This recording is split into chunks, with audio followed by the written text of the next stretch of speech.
And here we go. Welcome in to another edition of Bucky and BK. Today is Tuesday, July 21st, 2026. And the Buck and I are with y'all for the next 2 hours. On today's show, Phil Steele. Yes, that Phil Steele will join us to talk all things college football. Also, Chris Phillips of SEC Unfiltered will join us for his weekly chat. We'll go around the conference and talk SEC Media Days. Speaking of SEC Media Days, we will recap day one and talk about day two of everything that's going on in Tampa. Plenty of Longhorn football conversation to dive into as well. And we'll get to the BBK news and why today's not so bad. We are jam-packed for a Tuesday program, and we appreciate y'all spending some of your Tuesdays with us. How are you today, my man? I'm doing okay. Kind of hectic morning. Taking the boss, taking the boss to the airport early this morning, very early this morning. So, folks, if you hear a little dog barking, that is one of my children that is barking, my indoor animal. The big dog is out. The yard people are here. I got a lot of stuff going on today. When she leaves town, and she told me a few things about crossing that street too, believe me. I got the rundown yesterday on do's and don'ts. And if I continue to tell you, I'm going to, she told me don't cross. There's a couple things I can't cross. One is that stove, folks. That stove is still not in play. And the other one is don't kill any of the animals. Okay. So that's not bad. You know what she forgot? She said she goes, I don't have to talk to you about washer dryer, do I? I said, well, no, I got 35 pair of underwear. I'm good for 8 days. Yeah, those are pretty easy rules to follow. Don't touch the stove, don't touch the laundry machines, and don't kill any of the animals. I think you can manage those three things. Nothing about myself. Nothing about don't fall, don't hit your head, don't get out there. Hey, don't play golf. That's automatic. That was one that was talked about before she even left. So she doesn't care about you. She cares about the animals and she cares about her house. You, whatever. You do what you want. Just don't mess with the things that I like. Yeah, I don't get that. I'm like the king of this castle. Why am I pretending to be a pauper here? I'm not. I'm the king of this castle, but I'm acting like I'm like the Joker, the court jester, Hotel California for you this week. Enjoy that. Oh, yeah, man. All kinds of fun in every room. Hell yeah. Love it. It's like being at a hotel, brother. Turn the air conditioning down and shut the curtains, man. It's nice. It really is. But boy, it was one of those deals, folks, where my wife is not one that likes to be at the airport really, really early, but she made a mistake. She thought her flight left at 8 o'clock. It left at 6:45. And so I said, so what does that mean getting up by? She goes, I'll be up at 2:30. And I'm like, what? What? You'll be up at 2:30? I said, when do we leave? She goes, 3:30. What? Only to find out when I dropped her off, by the time I got towards Oak Hill from the airport, BK, she had called to tell me that she was the only one in the line, TSA. She's like, Tuesday is the greatest day to go to the airport. She said, it has nothing to do with Tuesday. It has everything to do with the fact that you left at 3:30 and she got there at 4 o'clock. Yeah. No one's getting there that early. It was amazing. And then, of course, on the way back, I'm thinking, why don't I just go, I got plenty of time. Why don't I cruise to Jim's at, 4:15 or whatever? I get to Jim's, and one of my friends that I've known for 27 years, she's getting out of the car like, we're about to open up. She goes, no, we don't open up until like 5 or 6. It's like after 4. I'm like, I can't even go to Jim's. I'm like, Jim's used to be, it used to be 24 hours at this place. Where have we gone wrong? She goes, COVID. She goes, COVID turned everything upside down. No 24-hour. I could have gone to Waffle House, but I bypassed that. Yeah. Should have gone to Waffle House. They're probably closed. They're probably not open at 4 o'clock in the morning. Waffle House doesn't close. It doesn't? No, they stay open. It's got to be like a natural disaster. A hurricane or a tornado has to be ripping through the area at that exact moment for Waffle House to be closed. Waffle House is like a prison They're always open for business. Always open for business. Yeah. And then when you get I'll, out, I'll happily be an inmate anytime. yeah, you can. And then after you get out of there, you can actually go work right at Waffle House. Yeah. So Ooh. I'm like, I didn't know that. I didn't realize that. I went on by thinking gyms. I was big smile on my face. Oh, I'm going to have pancakes. Can't chew on the one side. Some pancakes, sausage, a little fruit cup, and some coffee. No. Hey, Starbucks wouldn't even open until 5. Well, your wife went to the airport too early and she screwed you. I don't know what else to tell you. That's ridiculous. You're absolutely right about that. Oh, by the way, temperatures, folks, I know it's been a hot day for you. It's feels like 105 to 107 tomorrow. Feels like 113 tomorrow. I don't even know what It's not say. Feels like, it is. Don't quit saying feels like. I love when they say, well, no, it is. Just tell us it's 113. Don't shy away from telling me about humidity. If it feels like it is, that's what it is. Amen. It's brutal. No rain. Sorry, can't give you any rain there, folks. I gave you enough over the last couple of weeks. What else can I tell you? Rainy season is July now in the state of Texas. All of a sudden it's become July. But it's fine with me. Good day to the soldiers at Fort Hood, Texas, the soldiers in the state of Texas, and all those that fight for us each and every day. Thank you so much for what you do for us. We do appreciate what you and your families do, sharing you with all of us. And to you and your families, please be safe out there. Yes, indeed. All right, SEC Media Days continue in Tampa, Florida, and we continue our conversations about the Southeastern Conference. Look, we've talked so much Longhorn football this offseason, and we'll continue to do that. But with everything going on surrounding the conference throughout the course of this week, we feel like it's a good time to kind of do a little temperature check, speaking of the weather, on some of these other teams around the league. And day one happened yesterday. It's in the books. 4 teams were represented on a Monday, and 3 of those 4 teams are on the Longhorns 2026 schedule. You had Tennessee, who, of course, Texas will play in its SEC opener in the final weekend of September. You had Missouri, who Texas will see on the road in Columbia on November 7th. And then you had the hated Oklahoma Sooners. Obviously, the Longhorns will see in Dallas once again for the Red River Shootout on October 10th. Which of those teams do you want to start with, Buck? Let's go with Missouri because, What? You chose the worst of the 3? Yeah, let's I get to shouldn't them. have given you the floor here. We're starting with Mizzou.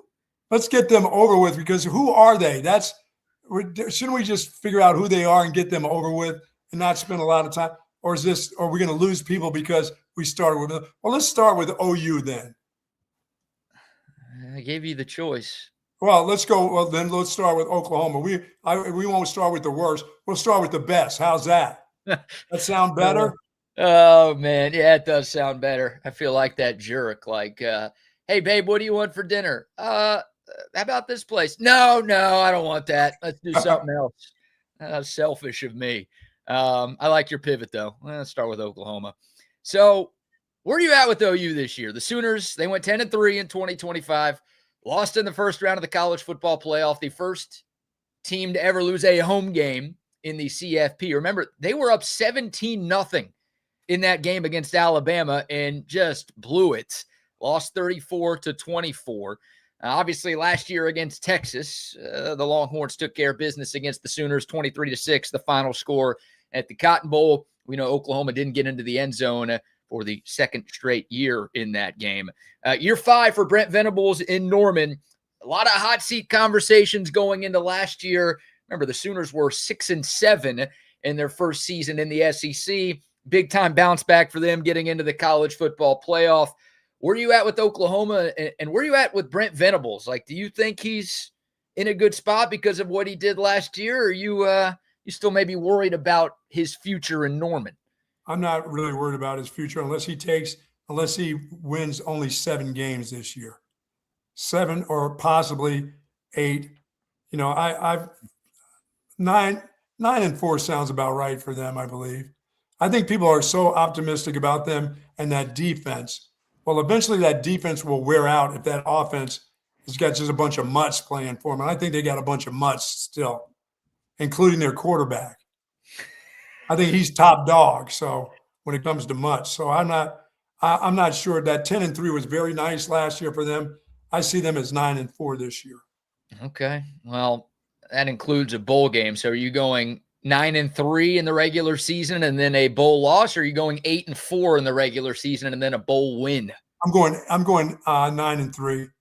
9-3. Okay. So right there on the cusp of making the college football playoff. Would be pretty ironic and hilarious if they're in the same spot that Texas was in last year, where they play a very tough schedule. They lose 3 games and they get left out of the CFP. And oh, yeah, they'll have fantastic defense, but they won't score any points. Okay. And the college football playoff committee will go, there's not enough excitement on this offense. And John Mateer is terrible, and we're not bringing them into this. There's a couple other 9-3s we're going to think about instead. You want to hear from Brent Venables? Yeah, of course I do. Are you kidding me? Isn't that what we live for? What we live for, AKA Burnt Vegetables. Here's Brent Venables talking about the off season thus far in Norman. It's been just like you would expect. The fire hose is fully inserted in my mouth here, and we've been blowing and going, and so. Oh, you're still blowing and going years later? Sorry, wrong cut. That was from Big 12 Media Days a couple of years ago, where Brent Venables was talking about sucking on fire hoses and blowing and going. As we all, of course, understand. We all know what it's like to do that. Sure. So, okay, now that wasn't actually Brent Venables this time around. That was perfect. That's always that can always be played. Oh, yeah, we're not getting rid of that cut. Now, here is Brent Venables from yesterday in Tampa talking about where Oklahoma needs to be better here in 2026. You go back, we've really looked at the areas where we fell short certainly in your 3 losses. Let's start turnover margin. We're -5 in the turnover margin. 85th in the country. That puts a lot of stress and pressure on your football team, certainly when you're giving it to the other team, but also our ability to take it back is incredibly important. It can change a game, and it did impact some games when we were able to do that. And so turnover margin, running the football, being closer to 175 yards a game than where we were. That's a vision for what we want to be, and create more balance and create more explosive plays as a byproduct of that. Take pressure, off of a bunch of young offensive linemen a year ago. If we had the ability to run the ball, and certainly take pressure off the quarterback as well. But those are really, if we hit the target on those 2 spaces, and we have certainly lots of other efficiencies and spaces that we want to continue to build on and improve as well, we'll be a much better football team. Yeah, Coach, you'd be a much better football team if your quarterback quit throwing picks too. That would help. The guy that you guys put on this big throne is a guy who's turning the ball over for you.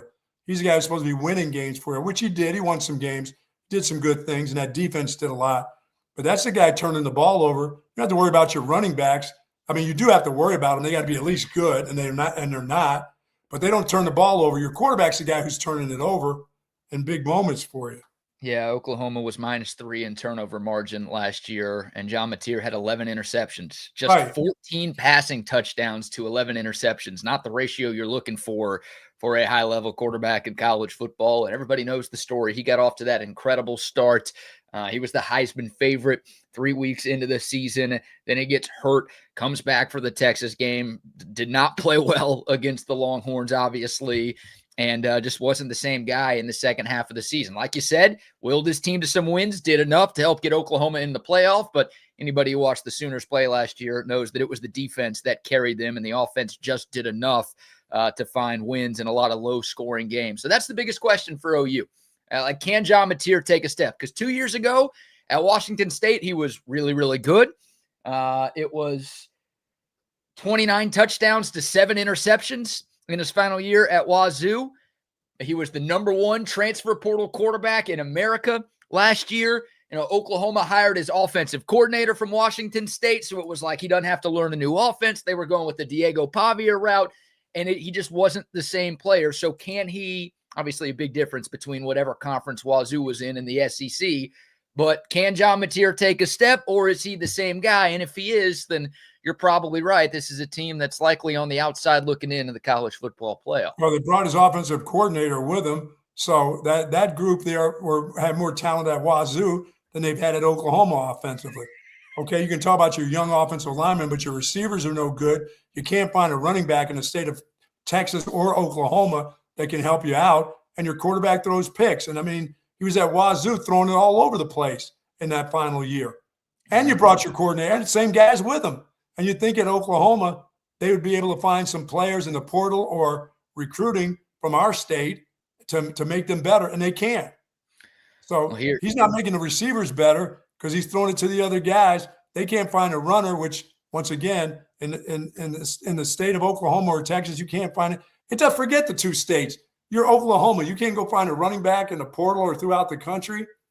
But that is going to weigh heavy on them. If this offensive line for Oklahoma this year, a year later, I'm sorry, he's talking about them being inexperienced. Okay, if they stink this year and you can't find a runner, boy, is that going to come down heavy. That's where the pressure may come, BK, is can burnt vegetables, can the guy recruit, and does he know what he's doing in the portal besides grabbing quarterbacks that should be good? Yeah, that's where that's going to hurt if they can't run the ball. That's the next big question for Oklahoma this year is, can they be more effective on the ground? I mean, they averaged 118 rushing yards per game last year. That is terrible.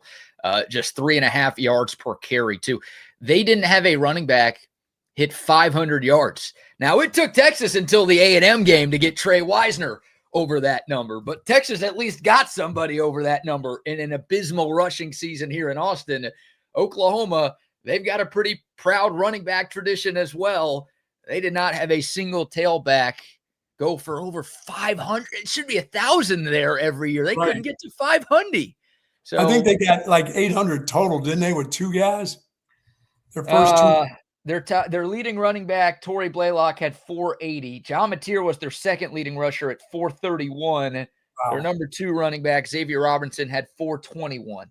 So, yeah, their top 2 actual running backs, guess they just eclipsed 900 yards combined between the two of them. Yeah, I'd have hoped I got fired for that. Well, they still made the playoff last year. That's how good their freaking defense was. Yeah. And they're gonna lean on that again. They've got, their defensive line is as good as can be still.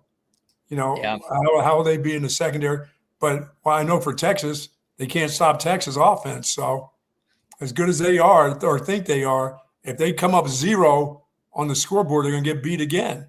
Well, yeah, the offense was the bigger issue. I mean, Texas only scored 16 points offensively against Oklahoma. Remember, they got to 23 because Ryan Niblett had a 75-yard punt return touchdown. So it's not like the Texas offense took that game over, but, yeah, Oklahoma can't get in the end zone again, then they're going to lose to the Longhorns again, which we would all like to see. Here's John Interceptier, as you like to call him. He was asked about the Texas game, last year's Texas game, on the set of the SEC network, and here's him talking about what went wrong for the Sooners against the Longhorns. And then the Texas game coming back 17 days after, I'm glad I did it because it showed me that, you can fight through a lot, even though I obviously was not 100%. It was a very difficult thing to do, but I'm glad I did, even though I failed. I'm glad I put myself in a vulnerable position because I've learned so much. And when I think about the Texas game, I think about how much I've changed and learned from the game as a person because, obviously it didn't go well, but yeah. I'm glad you did it too, sucker. Really. Thanks for coming back. Yeah. It's so funny, just the OU monologue from the players, from the fans. I remember how healthy and ready he was. Oh my God! It was all, you guys have no chance. We got Mateer back. You guys are screwed. We're gonna kick y'all's ass. Oh yeah. And then after Texas kicks OU's ass, it's he was hurt. He wasn't ready. He wasn't ready. He wasn't the same guy. It's that's pretty hilarious. I've been hearing that most of the summer. Guy should have never played in that game. Really. And now he tells you, yeah, I should have. I learned a lot. Yeah, you learned how you're going to get torn apart again. I was such a hero by coming back in that game. I clearly wasn't 100%. That's why we lost, but I was such a hero. And, look at me. But, again, this is why I didn't play well, but I learned a lot. I learned how good and heroic I am. And, wow. How good I am when they're during tough times. Yeah. Okay. You also sucked in the second half of the season. It wasn't just the Texas game where you weren't very good. You had a problem throwing the ball to people in other colored uniforms. And John Mateer gave a quote. I couldn't find a good enough quality audio for this, but he was asked about reading defenses in the SEC, and he said, quote, "There's not really any time to think. If someone is open, you just throw it to them," end quote.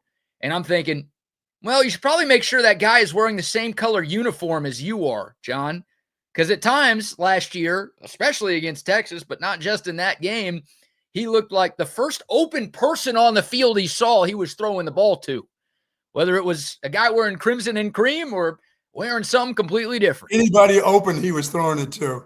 I don't have time to think. I can't process this quick enough. I'm just going to throw it to whoever's kind of open. Well, they're doing exactly what they did last year. They're banking on him once again. Yeah. Well, I'm not going to say he can't get much worse, because he can, and he can against Texas. He can get much worse, because the thing that separates him is the fact that he is a tough guy. He will show that he will run the ball and he will take a hit. And I continue to say that's going to be the thing that's going to, if he can't throw, they can't survive with him running like he's been doing.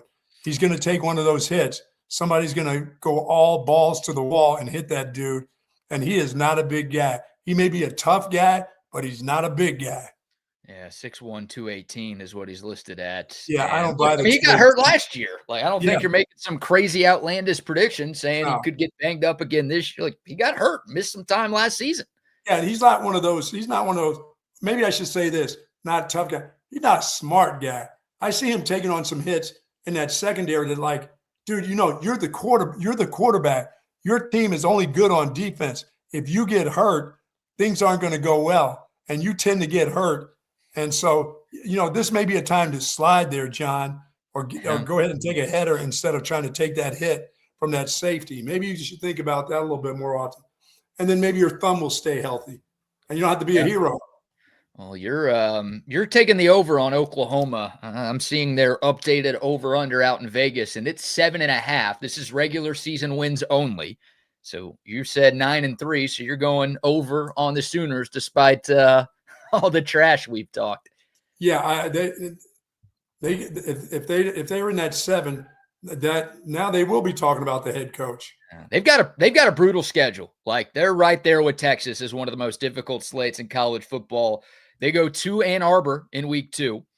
Rematch. They played that game in Norman last year. Oklahoma beat Michigan at home. Now they got to go on the road. Man, how about their first 3 games against power competition? At Michigan in week 2, at Georgia in week 4 for their SEC opener, and then obviously Texas in Red River. Like, I don't think they'll lose all 3 of those games. I think they'll lose 2 of them, but they could lose to Michigan. This could be a 2-3 start. They could be out of the playoff, leaving the Cotton Bowl on October 10th. Well, then they got those floaters. They got Kentucky, but they got to watch out for Coach Stein, because he's the reason why they're going to win, why they're going to be so good. So they got to be careful of that. After all the talk that guy's doing, you better beat Kentucky at home. I'll tell you, if that guy goes there and beats you, oh my God, how would Venables? If OU's 2-3 coming out of Texas, and then they lose to Kentucky, Venables is going to get fired right then and there. They're not going to let him coach the rest of the year if they lose to Kentucky. We can't let that happen. No, I would love for that. Well, part of me likes Venables staying there because I usually know how it's going to go in the Cotton Bowl. But they also have, they got to go to Florida. They've got Ole Miss. They've got A&M. They've got road trips to Missouri and Mississippi State. Like, it's a pretty difficult slate that OU's got to maneuver this year. So they will earn their spot in the CFP should they get back there. Yeah, they're banking on their quarterback being better, and their offensive line has to be better. Yeah, it does. It does. But once again, this is one of those deals to me where, when I say to Texas about Texas offensive line, it can't get worse. But it won't, because the runners are better. At Oklahoma, it can get worse because they still don't have any runners. Right. Yeah, the run game just not good enough, and they didn't spend like Texas did in the transfer portal. They kind of kept things in house. Torrey Blaylock, Xavier Robinson, their 2 top rushers last year, expected to be their 2 top rushers again this year. So dude, that's kind of scary when you have that problem and you don't do anything about that problem, and you're just putting it on your offensive line to be better and say it wasn't very experienced last year. We'll just be better there. and you bring back the same runners, there's nothing about any movement of those guys that I saw in that backfield to make me think if that was a Joe Moore finalist, award-winning offensive line, that they're going to be anything special with those runners. There was nothing that showed us that. All right, we'll take your thoughts on the Sooners. The code of text line, 512-222-9328. YouTube, Facebook, Twitter, and Twitch live chats are rocking and rolling. Is there anything that tells you, BK, that wide receiver-wise, that they're sparkling at that position? No, I mean, I like Isaiah Satania a lot. I think he's really, really Yes. talented, good returner too. Transferred from Arkansas, but was there last year and was their best receiver last year. They're relying on Parker Dedston to make a big impact for them. I mean, he's solid player. That's the nicest thing I could say about him, but that's how I felt when he was at Texas too. Solid. Like a number 2 in the SEC, I'd probably want somebody a little better than that. So yeah, I don't think their wide receiver room's as good as Texas. I don't think their running back room's as good as Texas. I don't think their quarterback room's as good as Texas. I'm not sure their offensive line is as good as Texas. Now, defensively, they're very good. I don't have any bad things to say about their day. I mean, they lose R. Mason Thomas. They lose Robert Spears Jennings. So there's, some NFL talent that they've got to replace, but I'm going to assume they're going to have a top 3 defense in the SEC again. Well, that defense is definitely drinking from that fire hose. Yeah. Blowing and going. Venables does like to blow, and he likes to go. Do they have Don't you think his mouth has to hurt from doing that for years? I know. That's a lot of intake from the hose, too. That's a lot. A lot of intake. I guess the hose never finishes. Just keeps on going, man. The hose never finish. Remember that, kids. That's the right. Hose never finish. All right. Chris Phillips from SEC Unfiltered will join us in a moment. We'll get his thoughts on Oklahoma, day 1 of SEC Media Days, day 2, everything going on this week in Tampa. But before we chop it up with CP, how about our first round of sponsor shout-outs? Folks, our friends at Woods Comfort Systems has been doing air conditioning and heating in Central Texas for 70 years, and nobody does it better than they do. And now they're doing plumbing. If you got any problems with plumbing, indoor or outdoor, please call on those folks. And the feels like temperature, well, whatever it feels like, it's hot. Feels like it's hot. That's what it feels like. And your air conditioning needs to be working properly. There shouldn't be any glitches in how the air is coming out or when it cuts on or off. And if you put it at a certain degree, that's the temperature that you want it to be at. And as I said, trust in Woods Comfort Systems for doing plumbing. We've had a lot of rain. There's folks that have had parts of their home flooded. So please call on those guys. They will come there. Their technicians are absolutely fantastic. They do a great job when it comes to heating and air conditioning, but trust them in plumbing also. Woods Comfort Systems, folks, nobody does it better. No, they don't. WoodsComfortSystems.com or give them a call, 512-842-5066. Speaking of nobody doing it better, McCall Custom Homes, the best at what they do. Custom home builders here in Central Texas, and they specialize in major renovation projects as well. If you totally want to revamp your home, they can help you. And again, if you want to build your dream home from the ground up, they are the best in the business. It's a father-son team with more than 4 decades of combined experience, and we say it all the time. All of that experience has been right here in the Austin area, so they know what it takes to turn a Central Texas home into something truly special. Fantastic people.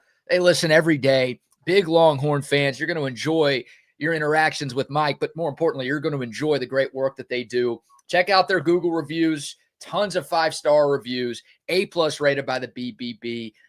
They're the best. McCall Custom Homes, ATX.com. That's the website. They're offering free estimates to Bucky and BK listeners, or you can call or text Mike directly, 512-633-9580. It is McCall Custom Homes. We build value into your home.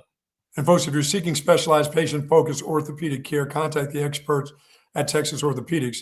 They offer comprehensive surgical and non-surgical orthopedic care for children and adults, spinal care, rehabilitation, sports medicine, trauma care, joint replacement, and even more. Their doctors are dedicated orthopedic surgeons there. Their goal is to get you right back into good health and the great quality of life that you deserve and that you want. Texas Orthopedics is the largest independent orthopedic practice in Central Texas. Once again, rehab work. It's not all about surgery there. Rehab work, they're there for you when it comes to rehabilitation before they even think about doing surgery on you. TXOrtho.com, as that's where you go to find out more information, folks. Yes, indeed. Love Texas Orthopedics. And a quick shout out to our guy, Dr. Chad, and his great team at Sleep Cycle Center, calling all snorers, calling all partners of snorers. You want those problems to go away. Our guy, Dr. Chad, and Sleep Cycle Center, they can help any sleeping problems go away for good. It's not just snoring, it's daytime fatigue. If you have trouble falling or staying asleep, like when you're tired, when you're not right, when you don't get a good enough night's sleep. Look, if it happens once in a blue moon, no big deal. But if it happens all the time, it's annoying. It's an issue, and it also is the sign of a potential serious health risk. More than 22 million Americans have undiagnosed sleep apnea. If you deal with any or all of those issues that I just talked about, go see our friend Dr. Chad. Again, Sleep Cycle Center. They got 2 Austin area locations, one up north, 183 and Breaker, the other in Lakeway off of 620. Free consultations for Bucky and BK listeners. Also, if you mention us, you're going to get $100 off an at-home sleep study. They want to take care of you. Your sleep is the most important thing that you've got in this life. Don't take it for granted. SleepCyclecenters.com for more information. All right. I see him in the waiting room, ready to rock and roll. Look, we always love talking to this guy, but with SEC Media Days going on this week, maybe there's no better time to chop it up with our guy, Chris Phillips from SEC Unfiltered. CP, how we doing? Guys, what's going on? Appreciate you having me. Yeah, talking season's officially here, as the HBC used to say. So one thing I did want to say is, Bucky, I'd also like to get an invite to your funeral because I don't want you haunting me either. I saw that clip you guys posted about funny enough, I just started watching American Horror Story with my girlfriend. Oh, my she got me. goodness. I had never seen that. And I'm not a huge fan, if I'm being honest. I'm not normally into scary stuff. I feel like I don't sleep well when I watch stuff like that. You don't want to be scared. You just don't want to be scared. The whole point is, the point I'm making, I've literally, the first season is literally about this house where everyone who died at that house is a ghost there and they haunt the house. So on that note, I do not want you haunting me. So whatever I need to do to make you don't want me underneath. You don't want me underneath the bed while you're sitting around. I don't even want to think about that. I don't even want me grabbing that. No one want me grabbing ankles or any of that. No, I don't. No, I love you to death, but I don't want to think about that. No, I'm good. No, I may be the only I'll pass. grown man Chris, I'm probably once a week the guy that, I have some other weapons underneath my bed to get to, but I do take a peek underneath probably once a week just to make sure before I go to bed. It's not the Boogie Man, it's the Bucky Man. Yeah, that's right. Oh, that is fantastic. Chris Phillips, SEC Unfiltered, joining us. So obviously a ton going on. Media Days happening this week. We'll go back to yesterday first. Bucky and I were talking about Oklahoma at the start of the show. Your thoughts on the Sooners this year? Brent Venables going into year 5, obviously coming off of a playoff season, big time bounce back in year 2 for them in the SEC. Their schedule's pretty unforgiving. Bucky and I feel like, can the offense take a step? If they can, maybe they get back to the CFP, but I've got a hard time believing that they could just ride that defense to another playoff appearance. Where are you at with the Sooners, and what'd you think of what you heard from them yesterday? Yeah, I think for the most part, I liked what Venables had to say. I think he sounded confident and excited about his football team. I try to take it, guys, and I'm sure you're all the same. We all try to read between the lines, but you take it all with a grain of salt as well, because I don't think games are won or lost at the podium in late July, if you will. But I thought more interesting was John Mateer. I thought he kind of stole the show as far as player representatives go, at least on SEC Network. They kept featuring him and showing him, and I loved hearing him talk about the thumb injury and the way that he kind of explained how it changes mechanics and, walking through that. I thought hearing that was really intriguing. So, I will say this about Oklahoma. I think they are right there as a college football playoff team again. What's so fascinating about them is that, we were talking about them yesterday, guys, and you look at the trend, 6-7, 10-3, 6-7, 10-3. So it's kind of like, what are you? You know what I mean? Going into year 5 of Brent Venables. I'd agree with you, though, BK. I think what controls the ceiling is the offense. They remind me a lot of Vanderbilt baseball, not to take it back to baseball, but you feel good about, like, the defensive side of the ball is going to be there, but the offense controls the ceiling. So can they take that next step from a conventional run game standpoint? I do believe when you look at this roster, this offensive line should be much better. It should be an offensive line with all they have returning poised to be as good up front as they've been under Brent Venables. And again, I think that leading to a more traditional run game having success, taking some of that pressure off of John Mateer. Now, John Mateer, he's got to be better as a decision maker. There's no question. I mean, listen, you talk about the thumb injury. I was at the Texas game, and that was right after the injury, but he made some boneheaded decisions. Now, whether you again want to credit injury or not, I think we can all look. 11 interceptions. He's got to cut down on that, get that in the single digits, and probably cut that number in half, if we're being honest, for them to get back to the playoff and make a deep run, certainly. So, yeah, defense, you feel confident with Venables is going to be there. Offensively, I still think John Mateer is a good player, and I'm not quite selling the stock on him like many others are, but that offense controls the ceiling, no doubt. I tend to think they're going to be right at BK, a 9 or 10 win team challenging for the college football playoff. I think last year was no fluke, and you're right, the schedule's daunting, but I am of the belief that Oklahoma will be right there in the thick of it yet again. I just think that some of the teams that they're playing this year, Chris, for me, that run game, still the same dudes are going to be running the ball. That offensive line may be a little bit better, but they're going to have to be a lot better because there's nobody that scares me. There's nobody in the game that I think is going 60 for a touchdown. I mean, they may try to ground and pound. The quarterback's going to be a part of their run game, which scares me an awful lot too. You know, he'll be talking about more than his thumb getting hurt if he starts taking on secondary guys and linebackers like he tends to do to show how tough he is. But I don't see any runners that scare me, you know, especially long ball hitters. I just don't see them.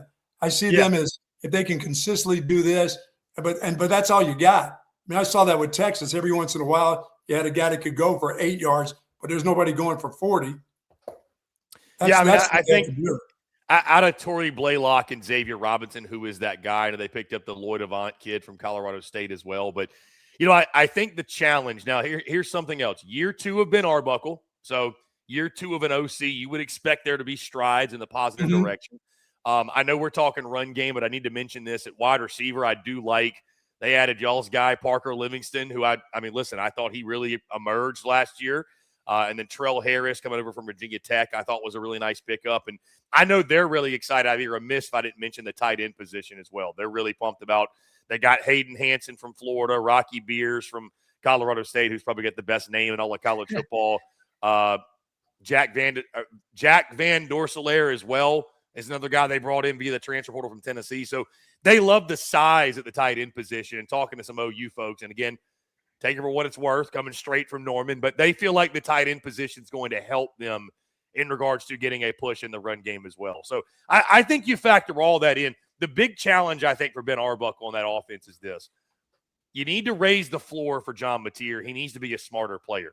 What you can't do is what South Carolina did with Lenora Sellers and take away what makes him who he is, right? So where's the balance between he's a gunslinger, he's reckless, he's kind of like a Johnny Manziel type. That's the way he plays. But how do you take that and just raise the floor of that and eliminate some of the mistakes? John Mateer's got to be the focal point of the offense. There's no question. And they got to find a way, though, to protect him and complement him so that he's not taking those big shots like you mentioned. Yeah, the only thing is I believe that if he's your leading rusher, they're not going to win that many games like that. I would agree. I think that's the big key for their offense. They got to have one of those running backs. I would agree with you. Step up and lead the offensive attack on the ground. And Mateer's rushing ability be more so the complement to that. Right. Yeah.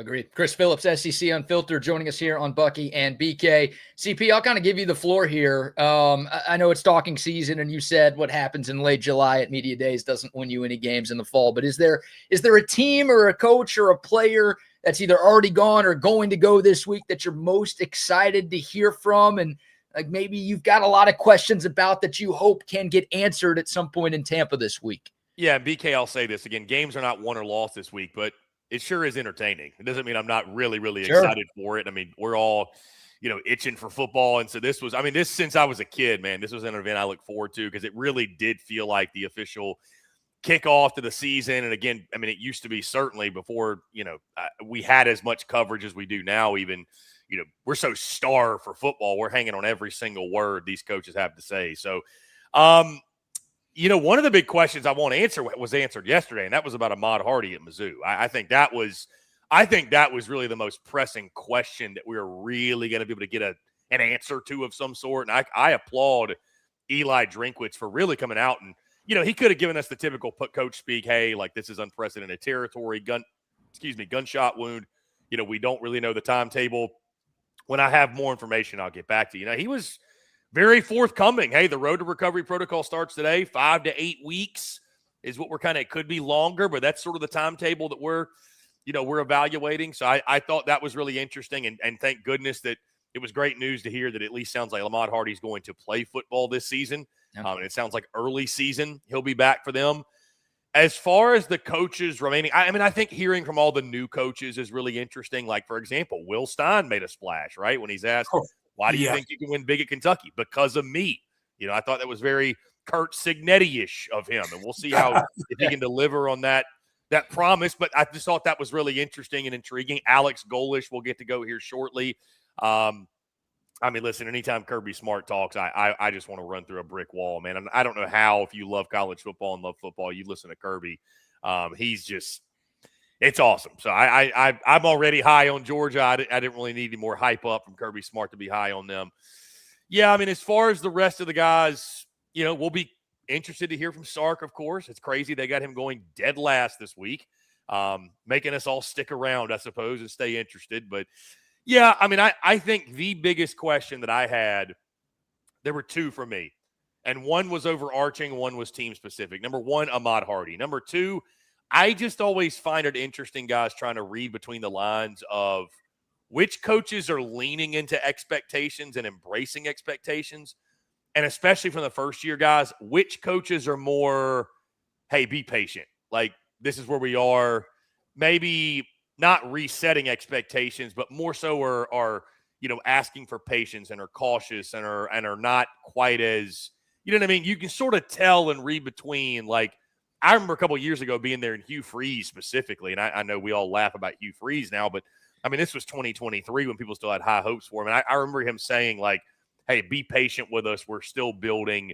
And they had really high hopes for the season. That kind of brought me back down to earth a little bit. And sure enough, the rest is history. So I always think it's interesting to hear what those guys have to say from that standpoint. But yeah, as you can imagine, it's a lot of coach speak. But yeah, Texas Day will be fun getting to hear from Arch. It's we'll close it out with a bang. That's for sure. Yeah, I thought Coach Stein just jumped right out there. He must feel like he's bringing some of his talent from Oregon with him or something to Kentucky. But I guess you go in and you tell them it's about me. It's about what I can do. And that's why they're paying you. It better be about you, So you might as well tell the people it's about me, I do want to mention this too, of course, guys. I'm excited to hear from Lane Kiffin. I think what's been one of the biggest storylines too is not anything from any coach or player that's been said. It's been the media, the SEC network folks, and all due respect to them. And I had a little back and forth with Jordan Rogers last night on Twitter. Because, guys, I'm sure y'all have seen it, and I know how much money LSU spent on the roster and how much they gave Kiffin and how much they paid to buy out Brian Kelly. To go out there on the airwaves and to say that, to be asked what will define a successful season for year one in Lane Kiffin, and to say it is national championship or bust in year one is preposterous to me. And it's damn near irresponsible when you're setting those kind of expectations. And I will give LSU folks credit because LSU fans, they take a beating, I think, from all the other fan bases because LSU fans are loud and rowdy, and we know how they are, but they're awesome people. So in their defense, I want to say this. I don't think LSU fans themselves are setting these crazy expectations for Lane Kiffin. It is the media. It is everybody else, and that's what they spent the first 24 hours of this event talking about. And that Jordan Rogers comment just was the cherry on top. I'm excited to hear Lane talk at media days. You guys might recall in the spring, he even kind of reset the expectations. He was just very forthcoming with like, hey, this isn't going to happen overnight. Like, we're building something here. And I wonder, what does he say at the podium? Does he address directly the big expectations, what people are saying? Does he talk about Ole Miss at all? Does he bring up the Vanity Fair thing? Like, I will be fascinated by what Lane Kiffin has to say, which it's funny, though, a guy that I've always called him, he's the social media spurrier. I don't think he's really that guy at the podium. maybe every now and then, but he's a lot more of the social media zingers. Whereas like I think an Eli Drinkwitz is a lot more of the has that Spurrier-esque kind of flair to him when you get him in events like this. So, yeah, I mean, a lot of big storylines, obviously, with all these coaches. Yeah. How about, let me ask you this about Coach Golich at Auburn. What expectations of, what does he sound like, Chris? Is he a guy who just puts it out there? I mean, their expectations have got to be, we got to turn this thing around, and we got to turn this thing around in a hurry. Is this the guy to turn around in a hurry at Auburn? I don't think it's one of those slow cooks with them. This is one of those, we've been slow cooking for a while here, you know? Well, and I tell you, man, because you're right, the expectations at Auburn are sky high. And I think with that being said, though, I think year one there will be a year zero built in for him. Just because, of the flip of the roster. I mean, Bucky, if you're so worried about Auburn doing so well, you can go give Cam Coleman back if you want. I'm sure that would help their case. No. I mean, if you're really that worried about them, like, I'm not really worried about. I'm just worried about we played. I think as long as here's what I'll say. I think for Goalish in year one, if they have a winning record, that's a massive success. I mean, Bucky, they haven't had a winning record since like 2021. So you got to walk before you can run. I think if you're Auburn, right? So do you think the fans there are that way now? Or are they? I do. I think so. I mean, did you just? If they're not, I mean, what are you going to accomplish calling for the guy's job after year one if they go 6-6? Well, I don't think calling for his job, but their expectation seems to be one of those. We need to get 8 wins in here. We need to get it in the next 2 years. Well, I think how they do this year certainly will set the stage for the expectations next year. I mean, they win 8 this year. Yeah, they're going to be thinking college football playoff or bust next year. Wow. It's just the nature of the beast. It is that it is, So, it's all about for them getting Byron Brown clicking. I mean, this is essentially a South Florida roster. It's crazy. You go down the list for them, and I mean, it's just South Florida guy after South Florida guy they brought in. The thing I'm confident with Auburn, DJ Durkin back at DC. Say what you want about him if you will, but he's one of the best in the conference and one of the best in the country. I think when it comes to calling defense, they should be nasty on defense yet again. And I think they have a schedule, certainly not easy, but early on, I think they could build some momentum and get this thing rolling. So, yeah, I mean, I think for Goalish, we'll hear what he's like at the podium today. I mean, from what I've seen a little bit here and there, sounds like a very confident dude. And he doesn't play golf, which is a big plus for Auburn people. That was a huge riff, if you will, with Hugh Freeze and Auburn folks. So, no, listen, I mean, I think if nothing else, successful season for me for Alex Goalish. Winning record for sure. Have fun, exciting, successful quarterback play. I mean, guys, they haven't had a quarterback worth a darn in forever, So having to go through years of Peyton Thorne, that horrendous Jackson Arnold experience last year. If they can get solid quarterback play and go win 7 or 8 games doing it, I think you have to chalk that up as a wildly successful season. Because, I mean, this is the hope when you hire a first-year coach, right? This is going to be his worst roster at Auburn. That's the expectation, you would believe. So they can go win 7 or 8 this year. I think it's a really, really good year. Chris Phillips, SEC Unfiltered, joining us here on Bucky and BK. A couple more for you, Chris. I'm sorry to do this, ask you about Greg Sankey. I feel like I'm bringing the mood down whenever I ask about a conference commissioner's press conference because it's usually boring. But look, you've been critical at times of Commissioner Sankey. I think that's fair to say. Any major takeaways? I mean, he talked about a little bit of everything from the SEC potentially breaking away from the NCAA to playoff expansion. Anything really noteworthy or stand out from what the commish had to say to kick things off yesterday?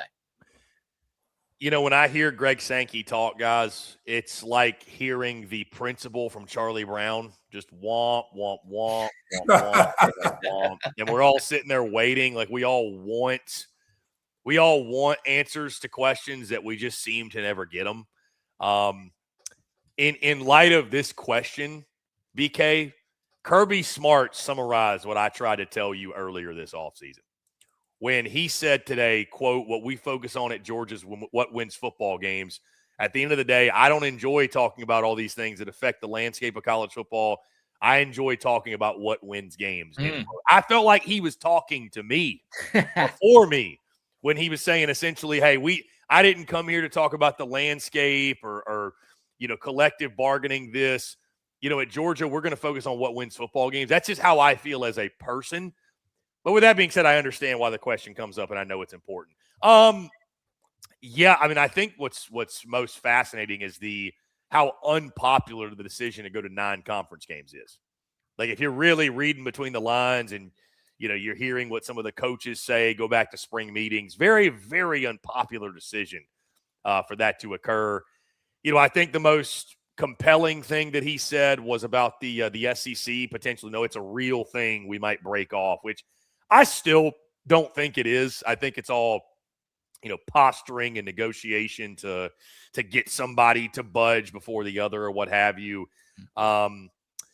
He was very defensive, I thought, of the referees and the officiating, which is probably a little bit alarming, honestly.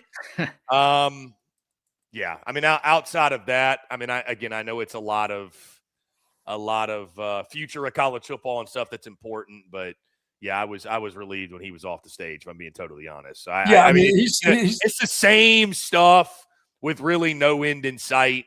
It's just becoming lip service to me almost at this point. Yeah, he seems like the guy that the ball is always in your court, but all you do is stretch out. I will, Bucky, not to cut you off, I forgot something. I will say, actually, the most interesting thing, my biggest takeaway was when he talked about the unproductive, and this affects Texas, think about last year, the unproductive conversations, his words, that they've had with the committee about strength of schedule, 9-game conference schedule, a la 9-3 team getting in. So, which makes me feel even worse because it's like, we got played. You got played. Like we're going to a 9-game conference schedule for what? If they're not even going to factor it in when it comes to strength of schedule and the playoff picture, like if we're going to stay stuck in the mindset of 9 wins versus 10 wins and 10's greater than 9, then why did we add another conference game and give our teams another opportunity to lose? I mean, that was not something that made me feel very good because, like, I have a 9-3 team in the college football playoff from the SEC. I think this is the year, but boy, it sure didn't make me feel good about those prospects. So if you're an SEC team, you better go win 10 games. There's no guarantees. There's no guarantees. Well, hell, Vandy did that last year and they didn't get in the playoff. Yeah, I mean, who knows? But Texas beat them. I know. Texas probably should have been in over Vandy, but obviously neither of them got in. But no one has any idea what's going on, and it's kind of scary which again is why I loved what Kirby said. It warmed my heart when he's like, "Hey, I am," and he was asked about it again, and I agree with everything he said from the standpoint of it. I would say the same thing about myself. It's not really that I care or I don't care. It's just not my role. It's not my strength. Yeah. Like I feel like in college football, we're asking all these coaches to solve this riddle. And I understand they're in positions of power. They're paid handsomely. Like, should they have some sort of comment on it or maybe some input? You could argue that, but like there should be people in positions of power in charge who they wear these hats. They handle all these decisions. There shouldn't be like a head football coach should not be worrying about this, in my opinion. Yeah. It just shouldn't be on their plate, I agree. So, I think that's where he was coming from, and that's where I come from as well. That's why I always say, like, respect if you do. I don't want to be the commissioner of college football. I didn't get into this to fix college football. I thought college football was awesome before. So I don't really want to fix the sport. Well said. All right, Chris, great stuff. As always, my friend, appreciate your time. Getting closer to the actual season so we can talk actual ball. Listen, pads are going to be popping in about a week and a half. It's time to leave all that other stuff at the door. And telling you. Get to work, Get to work. Well, we'll be talking all about it, and we know you guys. Well, I guess before we let you go, we'll let you promote SECU and everything. I know you guys have launched your football content this season, some exciting new things. Tell our audience where they can find you and everything you guys have going on at SECU. Yeah, BK, Buck, I appreciate it. We're X, Facebook, Instagram, TikTok, literally every social media platform you can think of. Of course, the shows that we do, podcast, YouTube, our football show specifically, Chewing Clock. Yeah, we're off and running, man. We're we have done our Texas preview. That was one of the very first ones we done, so you can find that on YouTube and podcast. We're continuing team previews. We'll have those done by end of next week. Starting next week, I'll start releasing game-by-game predictions, which is always a lot of fun and draws a lot of controversy. And and back and forth. So, yeah, really exciting times, though, man. We are head first, dove into football, doing all of our preview, prediction, breakdown stuff. It's a lot of fun. So whether it's Chewing Clock, whether it's my show, the Chris Phillips Show, whether it's something else, we're essentially to the point of the year, BK, and we will be through probably the national title, where we're essentially live in some capacity every single day. So highly encourage you to hit that subscribe button and turn on the notifications and just keep your eyes peeled, because we are dropping content like crazy. Love it. You're the man, CP. We'll chop it up next week. Yeah, BK, Thanks, Bucky, all the best. Appreciate y'all. Yes, Thank sir. you, buddy. There he goes. Chris Phillips, SEC Unfiltered. You heard the man. Follow, subscribe, support. Doing a great job covering all 16 teams in the Southeastern Conference, Buck. Well, am I interested in? I got to believe he's going to be in Nashville for the Ole Miss Louisville game, early September. That's got to be. I don't know why you asked me instead of asking him. I don't know. I don't want to keep him for another question. I got to believe you won't let that get by him. Ole Miss having an opportunity right there. That's got to be a fun game. Yeah, considering he lives in Nashville, like that's an easy one for him to get to, and that's the Sunday game, right? Because the season starts Labor Day weekend, so that's kind of your standalone Sunday matchup. So hypothetically, he could go to a game on Saturday. Or that's a big game for the ACC and for the SEC, isn't it? Yeah, it is, and that would be a pretty bad loss for Ole Miss. Yeah, I was thinking. Louisville's solid. They're a solid football team, but Ole Miss made the college football playoff semifinals last year. And obviously Pete Golding returns, was the interim guy. Now he's the full-time guy. They've got way tougher games on their schedule. If they lose a neutral site game to an above average ACC team, but not like Miami, if they lose a game like that on a neutral field, that would not be very good for Pistol Pete. I agree. Boy, that's an important game right there to their program. Does anyone call him Pistol Pete? Why did I just call him that? I don't know. I don't think he's worthy of that nickname. Pete Maravich is rolling in his grave hearing that one. Sorry about that. Like Will Stein, winner. I'm a winner. Hey, love the confidence. I'm a Will Stein guy. I'm a Will Stein. Texas doesn't play Kentucky this year. I don't have to hate him. And CJ Baxter's there. I like CJ. But Will Stein, former Texas quality control coach under Charlie Strong, former Lake Travis offensive coordinator for a couple of years. I hope it works for Will Stein out there in Lexington. I'll give it 3 years. About his third year, he'll get it cranked up. Okay. I like the confidence, but once again, that first year, you're not bringing your Oregon players with you. Maybe you are. Maybe there's some guys you're bringing with you. Well, you talk about a chance for Will Stein, and we'll get to some sponsor shout-outs, and then we'll talk about Tennessee and Missouri a little bit more because they were represented yesterday, and Texas will actually play them this season. How about week 2 for Kentucky? Hosting Alabama. Yes. Like, what an opportunity. They get Youngstown State in week 1. They should win that, no problem. The same day Texas will play Ohio State. Obviously, all of our attention will be on that one. You get a pretty interesting SEC opener. Now, Bama's going to be favored. They should be favored. They're the more talented team. Yeah. Feels like every year at Kroger Field. Texas almost fell into this trap last year. You're right. Georgia a couple of years ago. Now, almost and actually winning are two different things, but what an opportunity for Will Stein in his first year as a head coach anywhere to make a statement. And boy, what a disastrous loss that would be for Kalen DeBoer.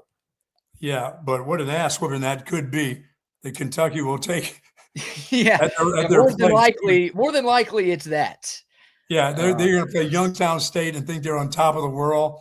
We got our new coach. He's excited about where we are. Let's just show him in week 2 that we can just cruise through Alabama and see what happens to him. See what happens to him. So Will Stein, very confident. I like and appreciate the confidence, but that dude, he's got a tough job. Their schedule's not easy. They also have to play Louisville. Obviously, their big rivalry game. That's at the end of the season. But at A&M, they got some tough games in here. At A&M, at OU, at Tennessee, at Mizzou, at South Carolina, and they get Bama and LSU at home this season. And they don't have a lot back. They hit the portal hard. Usually, when you have a new coaching staff, that's how it works. But yeah, it'd be very impressive if somehow Kentucky makes a bowl game this year. I think that's a great year one. I don't think they will, but That'd be a great year one for Mr. Stein. Yeah, they need to enjoy those victories against Youngstown State, South Alabama, maybe South Carolina. But other than that, my goodness, they could lose all the rest of them. They could lose to South Alabama, dude. That's true. Is Major still coaching there? I think he is, yeah. They could lose to Team USA. Wow. University of South Alabama. All right, we'll get back into this. Plenty more SEC conversation as media days continue in Tampa. We'll talk about Tennessee. We'll talk about Mizzou, a couple of teams who were represented yesterday. The great Phil Steele will join us in hour 2 at around 10:30, so definitely keep it locked in, or if you have to go, set a reminder to come back and join us in a bit.